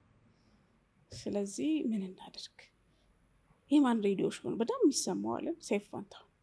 ሰይፉ ሻ በጣም ባለውለታዬ ነው ባይዘው ሁሉ ያመሰግነዋለሁ። እና ምን ሆነ የእሱን ስልክ ፈልጉና ስጡኝ ብዬ ፈላልጌ ያገኘሁኝ። ከታላቅ ወንድሜ ጋር የተዋወቁ ነበረ። እሱን ደውዬ ጠየቅኩትኝ አለኝ ብሎ ሰጠኝ። ደወልኩለት ሰይፉ ምናምን ብዬ አወራሁት። እንደዚህ የሚባል ራይድ የሚባል ሲስተም መጥቷል፣ ከስተመርና አሽከርካሪን ያገናኛል፣ ዋጋ ነጎሼት አድርገው የሚፈልጉበት ቦታ ይሄዳሉ ምናምን ነገር አልኩትኝ። በጣም ይገርማል አለ። በጣም ብዙ ጥያቄ ጠይቀኝ። ላይቭ አልነበረም መጀመሪያ። ደስ ይላል፣ በቃ አሁን 8 ሰዓት እገባለሁ፣ በቃ ደውይልኝ ወይ ደግሞ ደውዬ አስገባሻለሁ አለ። ደውሎ አስገባኝ እና በደንብ ኤክስፕሌን አደረግኩኝ። እና አሽከርካሪ እንዴት ነው የሚመዘገበው አለኝ። 8202 ላይ ያሉበትን ሎኬሽን ቦሌ ከሆነ መስቀል ፍላወር ከሆነ አያትም ከሆነ ቴክስት ያደርጋሉ፣ ሲስተሙ ይመዘግባቸዋል። ከዛኛ ቬሪፋይ እናደርጋለን፣ እየሄድን ውል እናስፈርማቸዋለን አልኩኝ። ይህንን እያወራሁት ስክሪኑ እያየው ነበር። በጣም ሮል ማድረግ ጀመረ። አሽከርካሪ ሲመዘገባ ያለው በጣም ማለት እንዲህ ማየት አልቻልኩም። በጣም በፍጥነት ወደ ላይ እየወጣ ነበረ። ዋው አልኩኝ። በቃ ደስ አለኝ። ከዛ ይሄ ሲስተም እኮ ማለት ኡበር ማለት ነው ሲለኝ እኔ ኡበርን አላውቅም ነበረ። ኡበር ብዬ ጻፍኩኝ። ኡበር ይሆናል ብዬ እንደው ሪካርዲንጉ ካለ እሱን ሁሉ ብሰማው ደስ ይለኛል። ተመልሼ ምንድነው ኡበር አላውቅም ኡበር አልኩኝና ጻፍኩትኝ። ከዛ ቀጠልን ማለት ነው። በጣም ነው ደስ ያለኝ።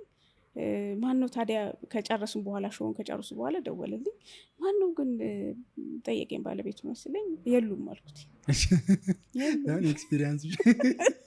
የሉም አልኩትኝና በቃ ከዛ በኋላ ሄድኩኝ። በቃ ረጅም ጊዜ አወራን ምናምንና ሰይፍሻ ግን በቃ ነገርኩትኝ። እኔ ነኝ ፕሊስ እንዲህ ነው ብሎ ስለው ችግር የለውም ማስታወቂያ ሁሉ በነፃ ሰራልኝ ምናምን ማለት ነው። አሁን ሰይፉ ብዙ ጊዜ አይገመትም አይደለም እንደዚህ ያደርጋል ተብሎ፣ ግን ሂደት ያን ያደረገልኝ። በጣም ነው ትሪት ያደረገኝ ሁሉ። ከዛ በኋላ እሱ ማስታወቂያ ደግሞ ረን የሚያደርግበትን ወንድሜ ታላቅ ወንድሜ አንደኛው እሱ ስፖንሰር አደረገኝ። ከዛ ማስታወቂያው ተጀመረ፣ ረን አደረገ፣ ጥሩ ሄድ፣ ደስ ይል ነበር። ማስታወቂያው አሪፍ ማስታወቂያ ነበር የተሰራው። ግን የሚገርመው ያው ለስንት ለ40 ሰከንድ በዛ ጊዜ 4500 5000 ብር ነው የሚከፈለው። ውድ ነው እንዴ! ገና ደግሞ ስራ ለሚጀምር ድርጅት በጣም ውድ ስለነበረ በቃ ምን ማድረግ ይሻለኛል ማለት ጀመርኩኝ። ወንድሜ ስፖንሰር ያደረገኝን ብር ጨረስኩት ከፍዬ። ቀጥሎ ምን ላድርግ አልኩኝ። የሚገርም ሌሎች ስራዎች እየሰራው ራይድ ስፖንሰር እንዲደረግ ማለት እንዲተዋወቅ ለማድረግ ሞከርኩኝ፣ ግን አልቻልኩም። ኤክስፔንሱ በዛ ጊዜ የቲቪም ኮሚኒኬት ሳደርግ ለትንሽ ለ40 ሰከንድ 20,000 ብር ነው አንዴ ለመልቀቅ ማስታወቂያ። የቲቪ ማስታወቂያ ራሱ በጣም ውድ ነው። እንዴት አድርጌ መሄድ እችላለሁ የሚለውን አሰብኩኝ። ፋይናሊ በቃ ያለ ኢንቨስትመንት ወይ በባንክ ብድር ካልሆነ አልችልም ከዚህ በላይ መግፋት አልኩኝ። ምክንያቱም እስከ ሌሊቱ 8 ሰዓት 9 ሰዓት ሌላ ትንሽ ሲስተሞች እሰራለሁ፣ እሱን እሰራለሁ። የማገኘውን ብር መልሼ ኢንቨስት አደርገዋለሁ። ያን አደርጋለሁ፣ ግን በጣም ብዙ ካሽ ነው የሚያስፈልገው፣ ብዙ ሰው አድሬስ ለማድረግ ማለት ነው። ኢንቨስትመንት ግዴታ ነው አልኩኝ። ባንክ ከዛ በፊት ባንኮች ጋር ብዙ ጋር ሄድኩኝ። እንደ ቴክኖሎጂ አብደሻል እና ሊያውም ኮላተራል የሌለው ብድር አንሰጥም ብለዋሉኝ። በጣም ብዙ ባንክ ነው የሄድኩት፣ በጣም ብዙ ባንክ፣ አፍሪካ ዴቨሎፕመንት ባንክ ሁሉ ሄጃለሁ በእውነት።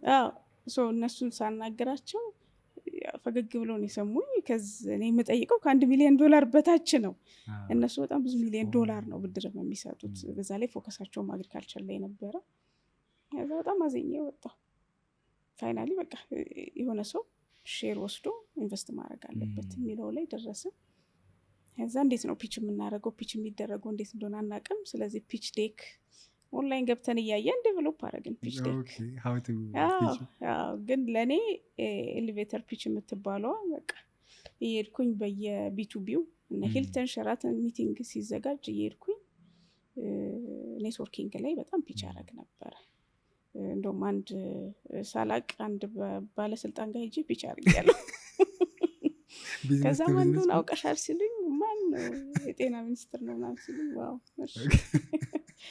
እሺ ብዬ ያልኩኝና ከዛ በጣም ብዙ ሰው ወደ 300 ሰው ፒች አደረኩኝ። ሰክሰስፉል አልነበርኩም። አልነበረም ከባድ ነበረ። ለምን ቴክኖሎጂ ላይ ደግሞ ሪተርኑ ከ2 ዓመት ከ3 ዓመት በኋላ ትይናለሽ። እኔ ሽንኩርት ብተክል ከ3 ወር በኋላ እኮ ከነ ፕሮፊቴ ይወስዳለሁ። ቤት ብገዛ የዓመት ኪራይ ይቀበልበታለሁ የሚለኝ ብዙ ሰው ነው። ኦፍኮርስ ኦፖርቹኒቲው ብዙ ነው። ትክክል ናቸው እነሱም። ለምን ኢንቨስት አላልጉም ብዬ አላማረርም። ቢካዝ በቃ ዳትስ ቢዝነስ ሲባል ቤተር ፋስት ካሽ የምታገኝበትን ብትሰራ እና ግሮዝን ታፋጥናለህ። ያ ነው ሀሳቤ። 300 ሰው ጋር ፒች አደረኩኝ። በጣም ግን በቃ አድካሚ ነበረ። ቢካዝ ፕላትፎርም የለም። ኢንቨስተር እና ስታርታፕ የሚገናኝበት መድረክ የለም። ስለዚህ በየቦታው ነው የሚሄደው። ሳምራዊት ማናት ማንም የሚያውቃት የለም። ስለዚህ እኔንም አምነው ብራቸውን ለመስጠት ይቸገራሉ። ስለዚህ በቃ ምን ላድርግ? ፒች ዴኬን ኢንቨስተር ታይትል ያለውን ሁሉ ሊንክድን ላይ ኢሜል ማድረግ ጀመርኩ። ሳምራዊት እባላለሁ። በዛ ጊዜ ደግሞ ትንሽ ራይድ ላውንች ካረኩ በኋላ የአፍሪካ አርቲክሎች ላይ ምናምን ተጽፏል። ዩኤስ የተወሰነ ተጽፎ ነበረ። እነሱ ሊንኮች እየላኩኝ ከፒች ዴኩ ጋር አንድ ላይ ከዛ ሁሉ አንድ ሰው መለሰልኝ። የሳምራዊት ፕሮፋይልሽን አይቻለሁ and I admire what you're doing እና ኔክስት ዊክ እመጣለሁ ማየት ፈልጋለሁ አለኝ። ሳየው ትልቅ ሰው ፎቶ እሺ ስመጣ እንደደውልሽ ስልክሽን ተባልኩ። ሰጠው። ከዛ ሲደርስ ደወለልኝ ማለት ነው። ሽመልስ እባላለሁ መጥቻለሁ አዲስ አበባ ዛሬ ይመችሻል ተባልኩ። ይመቸኛል። ምን ስራ አለኝ? እርሶን አይደል እንደሚጠብቅ ምን ስራ አለኝ? ራይድን በቃ አለቅም ብያለሁ። ራድሰን ብሉ ተቀጣጠን። ጠዋት ተገናኘን። እስከ 8 ሰዓት ድረስ እዛው ቁጭ ብለን ስናወራ ነበር። መኪና ምናምን የለሽም? የለኝም። በታክሲ የራይድም አፎርድ አላደረግም ነበር። ስለዚህ በታክሲ ነበር የሚሄደው እና ሄድኩኝ። ራድሰን ብሉ ቁጭ ብለን ረጅም ሰዓት ነው ያወራነው። ይሄ ወሶ ሀፒ ትልቅ ሰው በጣም ረጅም ነው፣ ረጅም ወፍራም እንዲህ ብዬ ነው የማየውና ሰላም ተባባልን። ከዛ ስናወራ እኔ ትልቅ ሰው መሆኑንም ረሳሁት በቃ ቢካዝ ሂዝ ቬሪ ኖሌጀብል። ቴክኖሎጂ ላይ በጣም 25 ዓመት ነው የሰራው ቴክኖሎጂ ላይ። ካናዳ የነበረ ሰው በጣም ነው ደስ ያለው እና የዛኑ ቀን ቢሮሽን ላይ ያለኝ ደነገጥኩኝ። ይቅርታ ቢሮዬ ያው ማስጠንቀቂያ ያለች ትንሽ ናት፣ 2 ጠረጴዛ ነው ያለኝ ስለው በሳቅ ሊሞት። ችግር የለውም ግን አንተን ያስገባሃል ብለህ ነው ስለው ግድ የለም እንሂዳለን። እዛው ኤስኤምኤስ ሪኩዌስት አድርገን በላዳ ተያይዘን ቢሮችን መጣ። በራሳችሁ ሲስተም ማለት ነው? አዎ። ከዛ ኮፋውንደሩም አብረን ገባን። ቦርድ የለንም፣ ዋይት ቦርድ ባይዘዊ ነጭ ግድግዳ ነው። ነጩ ግድግዳ ላይ ላስቲክ፣ ወፍራም ላስቲክ ለጥፈን እሱ ላይ ነው የምንጽፈው እያጠፋን። ሲያየው በጣም ነው የሳቀው። በጣም ነው የገረመው። በቃ ትልቁ ሪሶርሳችን ላፕቶፓችን እና ሰርቨራችን ነው። ሳቀ፣ በጣም ደስ አለው። 10 ሰዓት ምናምን አካባቢ የተለያየ ነው። እዛ ፒች አረግንለት ምናምን የነዋት አውል ኢንቨስት አለ። ኦኬ እሺ ወጣን። እኛ ወክ እያደረግን መስቀል ፍላወር ነበር ቢሮችን፣ ወደ ደንበል እየመጣን ሳምራዊት አለኝ መሀል ላይ አካባቢ ስደርስ የድርጅቱን እስቲ አካውንት ላኪልኛል። ላኩለት። ከዛ ትንሽ እየሄድኩኝ ኤስኤምኤስ ገባልኝ። ኢንቨስት ተደረገ ማለት ነው። ሳንፈራረም ብር አስገባ። በጣም የደነገጥኩት የደነቀኝ የዛን ቀን የተሰማኝ ስመኝ የሀቭ ኖ አይዲያ። ደወልኩለትና ሸም በጣም ነው የማመሰግነው። እውነት ለመናገር ሽመልስ ይባላል። ሁሌ ነው የማመሰግነው። ያለን ምንድን ነው I'm not investing in the product. I'm investing in you. እናንተን ብዬ ነው፣ እናንተን ተማምኜ ነው ኢንቨስት ያደረኩት። ይሄ ፌል ቢያደርግም ሌላ ነገር እንሰራለን። እንዲህ ብሎ የተናገረ ከ300 ሰው አንድም አልነበር።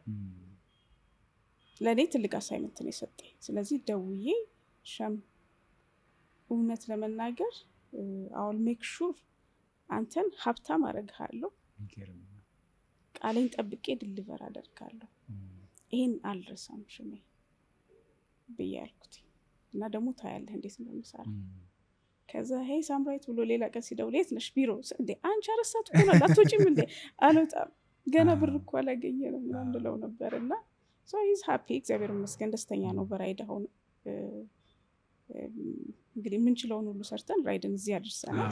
ከዛም በኋላ ሁለተኛ ኢንቨስትመንት ያስፈልግ ነበር፣ ሁለተኛ ሰው ገባ። እሱም ሲገባ ያው ቃል ገባንለት እግዚአብሔር ይመስገን ራይድ ያለበት ዛሬ ደርሷል። በጣም የሚገርም ነው። ግን የዛን ቀን የአንቺ ተርኒንግ ፖይንት ነበር ማለት ነው አይደለ? ምን ተሰማሽ ሳምሪ? በስሜት አሁን ግለጪ ብትባይ እንዴት ነው የምትገልጪው? ኢትስ ቬሪ ዲፊካልት ለመግለጽ። በጣም ነው ደስ ያለኝ። የዛን ቀን ወክ አድርጌ ማላቀውን ረጅም መንገድ ነው የሄድኩት። በጣም ነው ደስ ያለኝ። አልደከመኝም። በጣም ነው ደስ ያለኝ። ለወንድሜ ደውዬ ነገርኩት። ይሄን ያህል ብር እኮ አስገባ ስለው የሚገርም ሰው ነው አለ። ምን አሰብሽ ታዲያ ሲለኝ እውነት ነው የምልህ አልኩት። ይሄን ሰውዬ አሁን ሜክ ሹር ይሄ ሲስተም አሳክቼ እሱን በጣም ትልቅ ቦታ ማድረስ ነው የምፈልገው ብዬ አልኩትኝ ማለት ነው። እና በጣም ነው ደስ ያለኝ። ትልቅ ነገር ነው የተቃለለልኝ የመሰለኝ። እና በዛች ብር እንዴት በቃ ታምር እንደሰራ ነጠይቀኝ። በጣም ይገርም። ሁለተኛውም ኢንቨስትመንት ሲመጣ በዛ ትልቅ ታምር ነው የሰራ ነው። ብዙ አልቆየንም፣ ወዲያውኑ ፕሮፊታብል የሆነ ነው ወዲያው። ምን ያህል ጊዜ አሁን እነዚህ ራይድ ሲስተም ላይ ሹፌሮቹ ተሰብስበው የመጀመሪያ ሰበሰብኩ ብለሽ ስራ ቁጥሮቹን ታስታውሻቸዋለች? 751 መኪና ዘሉሲ ሜትር ታክሲ። ሉሲዎቹ ከአንቺ ጋር መስራት ጀመሩ? የዛን ጊዜ ነው በቃ ያው 1 አመት በነፃ ሰርቭ አረግ ናቸው ያለምነው ኮሚሽን። ሁለተኛ ላይ ኮሚሽን ጀመረ። 1 አመት ብዙ ነው ብዙ። ግን ካልቸር ነው እየቀየር ነው ያለ ነው። ካልቸር እዚህኛ ጋር ካልቸር መቀየር ከባድ ነው። አዲስ ቴክኖሎጂ ነው። ከለመዱበት አሰራር ወደ አዲስ አሰራር እያመጣ ናቸው ነው። ብዙ ናቸው። 751 ቀላል ቁጥር አይደለም። የሁሉንም አስተሳሰብ መቀየር ከባድ ነው። አንድ ያገኘሻቸው ሰብስበሽ ወይስ? አይደል። በእውነት ምን ተሰማሽ? በጣም ነው ደስ ያለኝ። በጣም ነው ደስ ያለኝ። ደግሞ የዛን ጊዜ ምርንም የከተማው ድምቀት ነበሩ እነሱ ዘልሶች። በጣም ነው ከተማውን አሳምነውት የነበሩት። እና አስታውሳለሁ ቆሜ መድረክ ላይ የሚያወራውትን አስታውሳለሁ። በእውነት በጣም መቼም አሁን ያለውን ስታስቢ ይሄኛው ደግሞ የዚህ መንደርደሪያ ነበርና ይታይሽ ነበር ይሄኛው? የስ በጣም በተለይ ልክ ሁለተኛ ኢንቨስትመንት ሳገኝ ፈረሱ ሜዳውም ተሰጥቶኛል። ኢትስ ማይ ሪስፖንሲቢሊቲ አሁን በጣም ምሮጥበት ታይም ነው ብዬ ኤቭሪዴይ የሆነ ታርጌት ሴት አድርጌ ነበረ። የሚገርም ታርጌቱን በጣም በአጭር ጊዜ ነው የመታ ነው። እኔ በ1 አመት አስቤ በ3 ወር ምናምን መተነዋል። በ1 አመት ይሄን እንመታለን ብላችሁ ነበረ፣ ግን 3 ወር ውስጥ አቺቭ መታ ነው። አሁን 3 ጊዜ ቢሮ ተዘግቶብሽ ነበር። ያኔስ እንዴት ነው ማለት ማንም አያቆመን ምናምን ብለሽ አግሬሲቭሊ ስትናገሪ ነበርና ይታይ ነበር ከሆኑ ማህበራት ጋር ኤርፖርት ካሉት ጋር ይሆን ምናምን ብቻ አይቻልም እንዲህ አይነት ነገር ውስጥ ተገብቶ ነበር። 1 2 ደግሞ 3 የተዘግቶብሽ ነበር። እነሱን አያይዘሽ ትነግሪኛለሽ? አዎ 3 የተዘግቶብን ነበር። የሚያሳዝን ስቲል የመጀመሪያው ጊዜ እንትን ያሉን ቀን ቲሞቼ ሲያለቅሱ ነበር። በእውነት የተዘጋ ጊዜ? ምክንያቱም እንዴት ስትራግል አድርገን እንደመጣን የነበሩት ቲሞች ያውቃሉ። አንዳንዴ ደሞዝ መክፈል ያቅተናል። ዩዥሊ እኔና ኮፋውንደሩ ደሞዝ አንወስድም። እግዚአብሔር ይመስገን ጥሩ እግር አለን፣ እግራችን እንሄዳለን እና ጥሩ ቤተሰብ አለን። ዋናው ትልቁ ነገር እሱ ነው። ሰፖርትን ሞራሊም ሰፖርት የሚያደርገን እና እንዴት ስትራግል እንዳረጉ ያውቃሉ። እና ሲዘጋ በጣም ነው ያለቀሱት። ላይክ ሊትራሊ ቲሞች ያለቀሱ እና አይዞን በቃ ይዘጋ ታዲያ ይሄ እኮ ነው ቦታ ነው የተዘጋው፣ እኛ ስራችንን እንቀጥላለን። እንትን አፓችን እኮ ሁሉም ሰው እጅ አለ። አፓችን እኮ ሁሉም ድራይቨር እጅ አለ። ሪኩዌስት እየተደረጉ ይገናኛሉ። ምንድን ነው የሚያሳስበን? ከቤታችን ከውጭ ሆነን እንሰራለን። ከዛ ጎረቤት ሲዘጋ በጣም ነው ያዘኑት የነበረው። ሸገር ህንፃ ላይ ነበረ ቢሮችን እና ጎረቤት የነበሩት ቢሮዎች በጣም አዘኑ። ከዛ ወንበር አዋጡልን ከቢሮዎች ወንበር አዋተውልን ኮሪደር ላይ ቁጭ ብለን ሰራን ማለት ነው። እንሰራ ነበረ። ሰው ፖሊሶች መጥተው እንደውም ሊያስሯቸው ነበረ ቲሞቼ።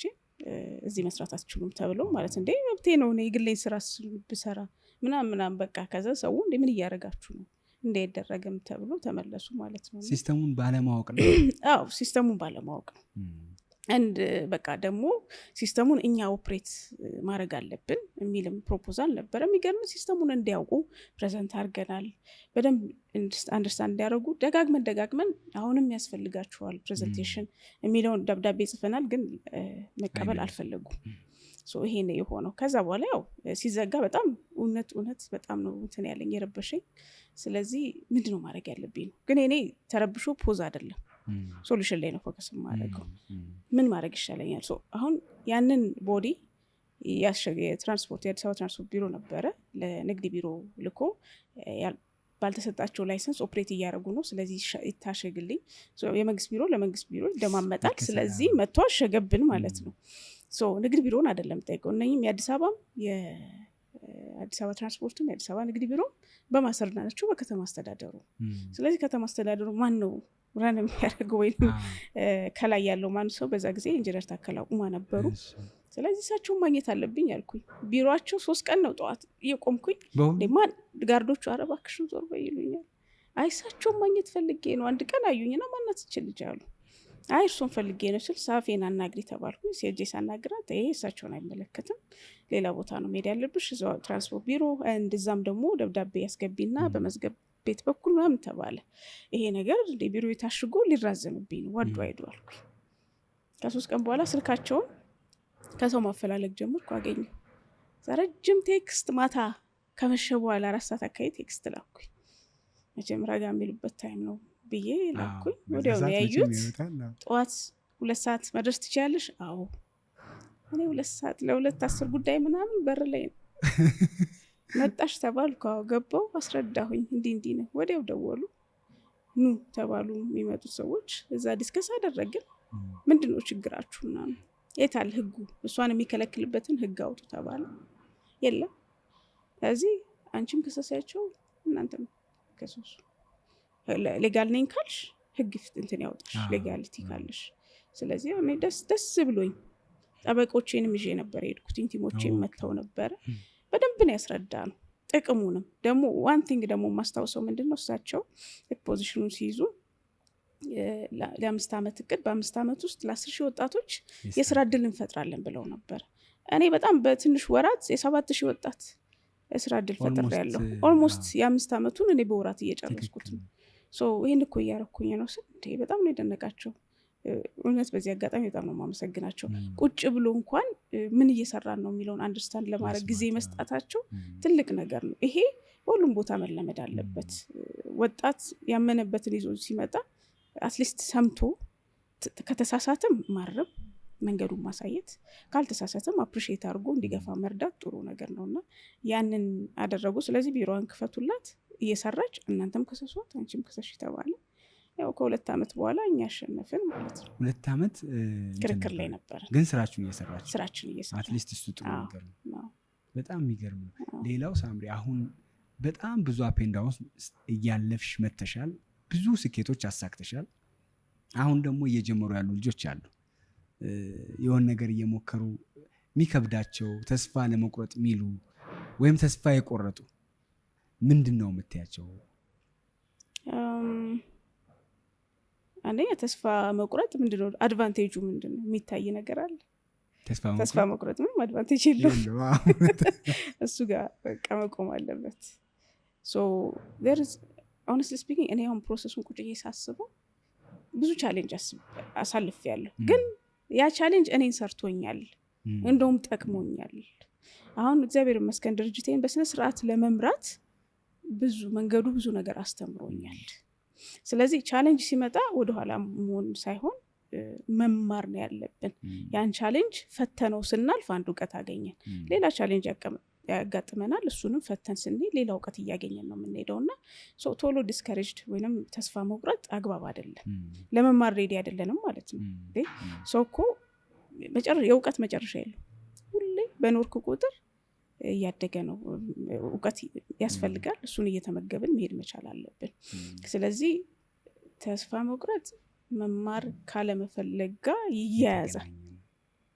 ስለዚህ ተስፋ መቁረጥ የለብንም። ደግሞ ችግር ከኛ በታች እንጂ ከኛ በላይ አይደለም። እድሜው ካለን ጤናው ካለን ለመማር ዝግጁ ከሆነ የማናሸንፈው ነገር የለም፣ እውነት ለመናገር ማለት ነው። ለዚህ ደግሞ አንቺ ሕያው ምስክር ነሽ። እግዚአብሔር ይመስገን። ከዚህ ሁሉ ስኬት በኋላ ደግሞ ምንድን ነው ማሳካት የምትፈልጊው ሳምሪ? እኔ እውነት ለመናገር ኢትዮጵያ በቡና ትታወቃለች፣ በሩጫ ትታወቃለች። ኢትዮጵያን በቴክኖሎጂ ማሳወቅ እፈልጋለሁ። በጣም ብሪሊያንት ልጆች አሉ። በተለይ ቴክኖሎጂ ላይ ኖሌጅ ኤክስፖርት ማድረግ እንችላለን። እዚህ ቁጭ ብለን ኮድ እየሰራን ኢንካም ሃርድ ከረንሲ ማምጣት እንችላለን። ኢትዮጵያ ቴክኖሎጂ ሀብ መሆን ትችላለች። ኢትዮጵያን በቴክኖሎጂ ማስተዋወቅ ነው የምፈልገው። ብዙ ስራ ወደ ኢትዮጵያ ፍሎሪሽ እንዲያደርግ ነው የምፈልገው። በጣም ብዙ ሚሊየን ቢሊየን ዶላርስ ወደ ኢትዮጵያ ማስገባት እንችላለን። እና አንደኛ ራይድን አሁን አፍሪካ ኤክስፓንድ እያደረግን ያለ ነው። የአፍሪካ አይደለም የኢትዮጵያ የአፍሪካ ዩኒኮርን ነው ማድረግ የምፈልገው። ስለዚህ እሱ ላይ በጣም አግሬሲቭሊ እንሰራለን። ፓራላሊ ደግሞ ኢትዮጵያን በቴክኖሎጂ በደንብ ለማስተዋወቅ እንሰራለን። እግዚአብሔር ይመስገን አሁንም ትልቅ መድረኮች ላይ ሄደናል። ኢትዮጵያን ራይድን ይዘን ሄደን ፕሬዘንት አድርገናል። ብዙ ሀገራት ተደንቀዋል። ማለት እውነት በቴክኖሎጂ ኢትዮጵያ እንዴት ትሰራለች ተብሎ አይታሰብም። እና እኛ ራሱ እንደ ይሄን ያህል እላለሁኝ በቃ። ስለዚህ ሀገራችን ይሄንን አሳውቀን ዓለም ላይ ያለው ቴክኖሎጂ ሁሉ ኢትዮጵያ ውስጥ እንዲሰራ እንፈልጋለን። እሱ ላይ ነው ፎከሳችን። እሱ ላይ አግሬሲቭሊ እየሰራን ያለ ነው። at the end of the day ሰው ተቀጥሮም ይሰራል አይደለ? እድሉ ደግሞ ከተገኘ በደንብ ሀገር የሚጠቅም ነገር በደንብ መሰራት መቻል አለበት ብለን አሁን ከኛም አልፈን ለሀገር ነው መስራት እንፈልገውና እዛ ላይ ነው ፎከስ አድርገን እየሰራን ያለ ነው። ሁለት ጥያቄ ብቻ እጠይቅሽና ከዛ እናቆማለን። ጊዜሽን ስለያስከብሽ የአንደኛው አሁን የቤተሰብ ኃላፊ መሆንሻል፣ ልጅም አለ። በፊት እንደፈለግሽ መሮጥ ትችይ ነበረ። አሁን ከቢዝነሱ ጋር እንዴት ባላንስ ማድረግ ይቻላል? እስኪ።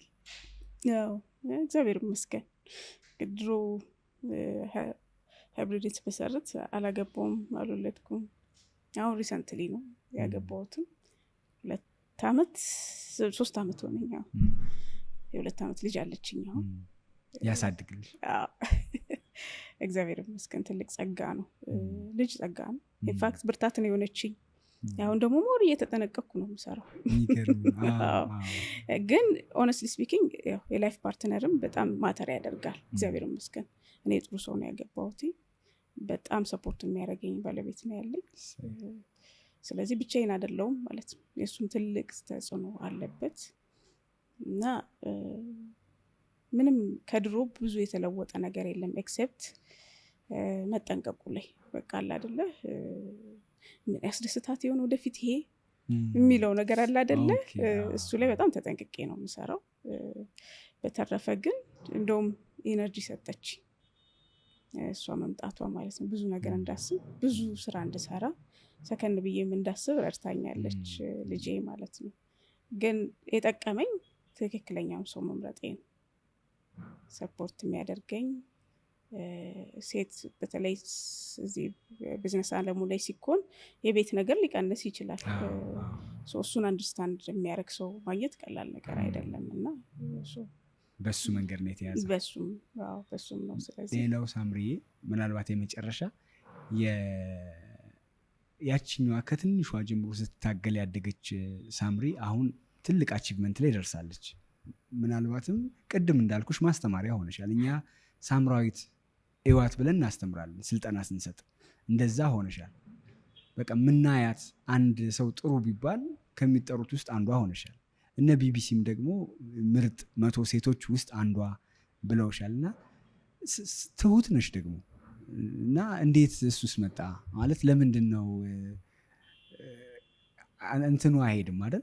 አሁን አንዳንዴ ከትንሽ ነገር ተነስተን አሸንፈን ከመጣን በኋላ አይዲዲት የሚለው ስሜት የሚፈጥረው የባህሪ እንትን አለ።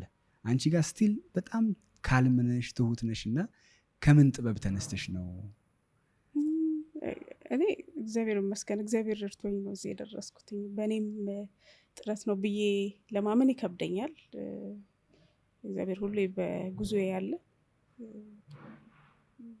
ሁሌ መልካም ሰዎች አጠገብ ያሉ እግዚአብሔር ይመስገን። ግን እንዳልኩ ነው ቻሌንጁ እኔን ይሰራኛል እንጂ እኔን አያበላሸኝም። እኔ ሁሌ አደንቀዋለሁ ኃይሌ ገብረስላሴ። በጣም ትሁት ነው፣ ሁሌ ደስተኛ ነው፣ ሁሌ ስራ ሰው ነው። በቃ እንዴ እንትን እኮ ጊዜ ገንዘብ ነው እንሩጥ እንጂ ምናምን ይላል። እውነቱን ነው። በቃ አንድ ቀን እኔ እኮ እንዲህ ነኝ ብሎ ሲኩራራ አይቼው አላውቅም። ለፍቶ ነው እዚህ የደረሰው። መልፋት ራስን ይሰራል። እኛም እዚህ ለፍተን ስለደረስን እኔም እንደዛው ስለመጣው ይመስለኛል ቻሌንጁ እኔን ሰራኝ እንጂ አላበላሸኝም። ስለዚህ ዝም ብሎ የተገኘ ውጤት አይደለም ነው የምልህ። ፕሮሰሱ እኔንም ሰርቶኛል፣ ድርጅቱንም አግዞታል፣ ቅርጽ እንዲይዝ ረድቶታል፣ ሰስቴንም አድርጎ ራይድ ይቀጥላል። በብዙ ቻሌንጅ መጥቶ እየተሰራ ስለመጣ ማለት ነው። አይ ቲንክ እሱ ይመስለኛል። እና ያው እግዚአብሔርም ተጨምሮበት እሱ ነው ይሄን የሚፈጥረው ነው ወይስ ልጅም ሆነሽ ብዙ ስሜቶች የምታስተናግጅበት መንገድ ኢንትሮቨርት ነገር ነበርሽ አይደል? እንደነገርሽ ስለዚህ በጣም ደስ ሲለሽ በጣም አይወጣም ነበር ማለት እሱም ሊሆን ይችላል። እሱም ሊሆን ይችላል። አስተዳደግም ማተር ያደርጋል። ይሄ ባይ ዘ ዌይ አባቴንም አንደኛ ሁለተኛ ከአንድ እስከ 3 ወጥቼም አባቴ ጤቴ እኮ እንዲሆነ ስለው ጥሩ ኔክስት ደግሞ አንደኛ ውጪ ተብዬ ነው አንድ ደግሞ ሰዓት አለችው ሁሌ በቃ ኔክስት አንደኛ ከወጣሽ ይሄ ትሸለሚያለሽ እባላለሁ። ኔክስት ሪም ሲመጣ አይ በዚህኛው አመት ሳይሆን በዛኛው እባላለሁ። ስለዚህ አይ ቲንክ ያንን ማድረጉ እኔን በጣም ኤክሳይትድ ሆኖ ራሴን ላይ እንዳልቆልልም አድርጎ ሊሆን ይችላል። አስተዳደጌም ማተር ያደርጋል። ግን አሴም ታይም ደግሞ የመጣሁበት ጉዞ ቀላል አልነበረም። እኔን ሀምብል እንደሆነ አረገኝ እንጂ ዝም ብዬ እንትን እንድል አላረገኝም ብዬ አስባለሁ። አንድ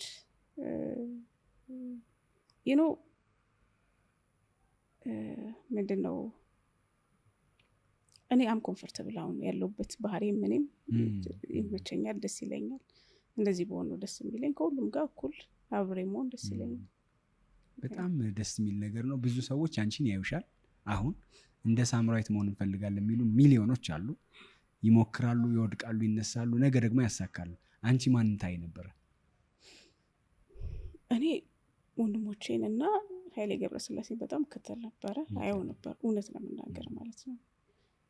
ቢካዝ እሱ የሚኖርበት እኔ እዛ ነው የተወለድኩት፣ አሰላ ብያለሁ። እሱ እዛ ነው የተወለደው። ስለዚህ ኃይሌ አንደኛ ወጣምና ሲባል ልጅ ነበርን። በጣም በቲቪ በጣም በቃ ደስ ብሎን ነበር።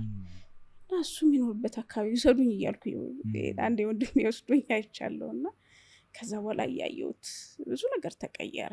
ለዛ ነበር ሯጭ መሆን ጀምሬ ነበርና ብዙ ነገሩ እየተቀየረ መጣና ይቻላል ሲል ኃይሌ ከልቡ እንዳለው እያደኩ ስመጣ አንደርስታንድ ማድረግ ጀመርኩኝ።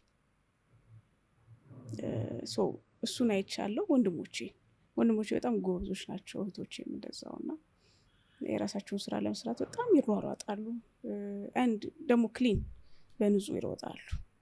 በንጹህ በራሳቸው በሚያመጧት ነው የሚሮጡት። እና እነሱን ስለማይ በቃ ይቻላል የሚለው ሁሌ ውስጥ ያለ እና አንዳንዴ አስተያየት ስጠት ቆይ አንቺ ገና እኮ ነሽ ምናምን ሲሉኝ እንዴ ለምን እንዴት ትሉኛላችሁ ነው ስል አይ ወደፊት ትልቅ ቦታ አደርሽ ማለት አይደለም እባላለሁኝ። ትደርሻለሽ።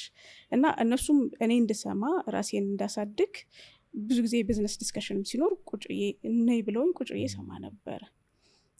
ያ ሳላስበው ራሴን እየቀረጸ አምጥቶኛል ማለት ነው። እና ስለዚህ ለእኔ ትልቅ በጣም የምከተላቸው ወንድሞቼ ናቸው። በተለይ አንደኛው ወንድሜ በጣም ስቲል ሜንቶር የሚያደርገኝ ነው።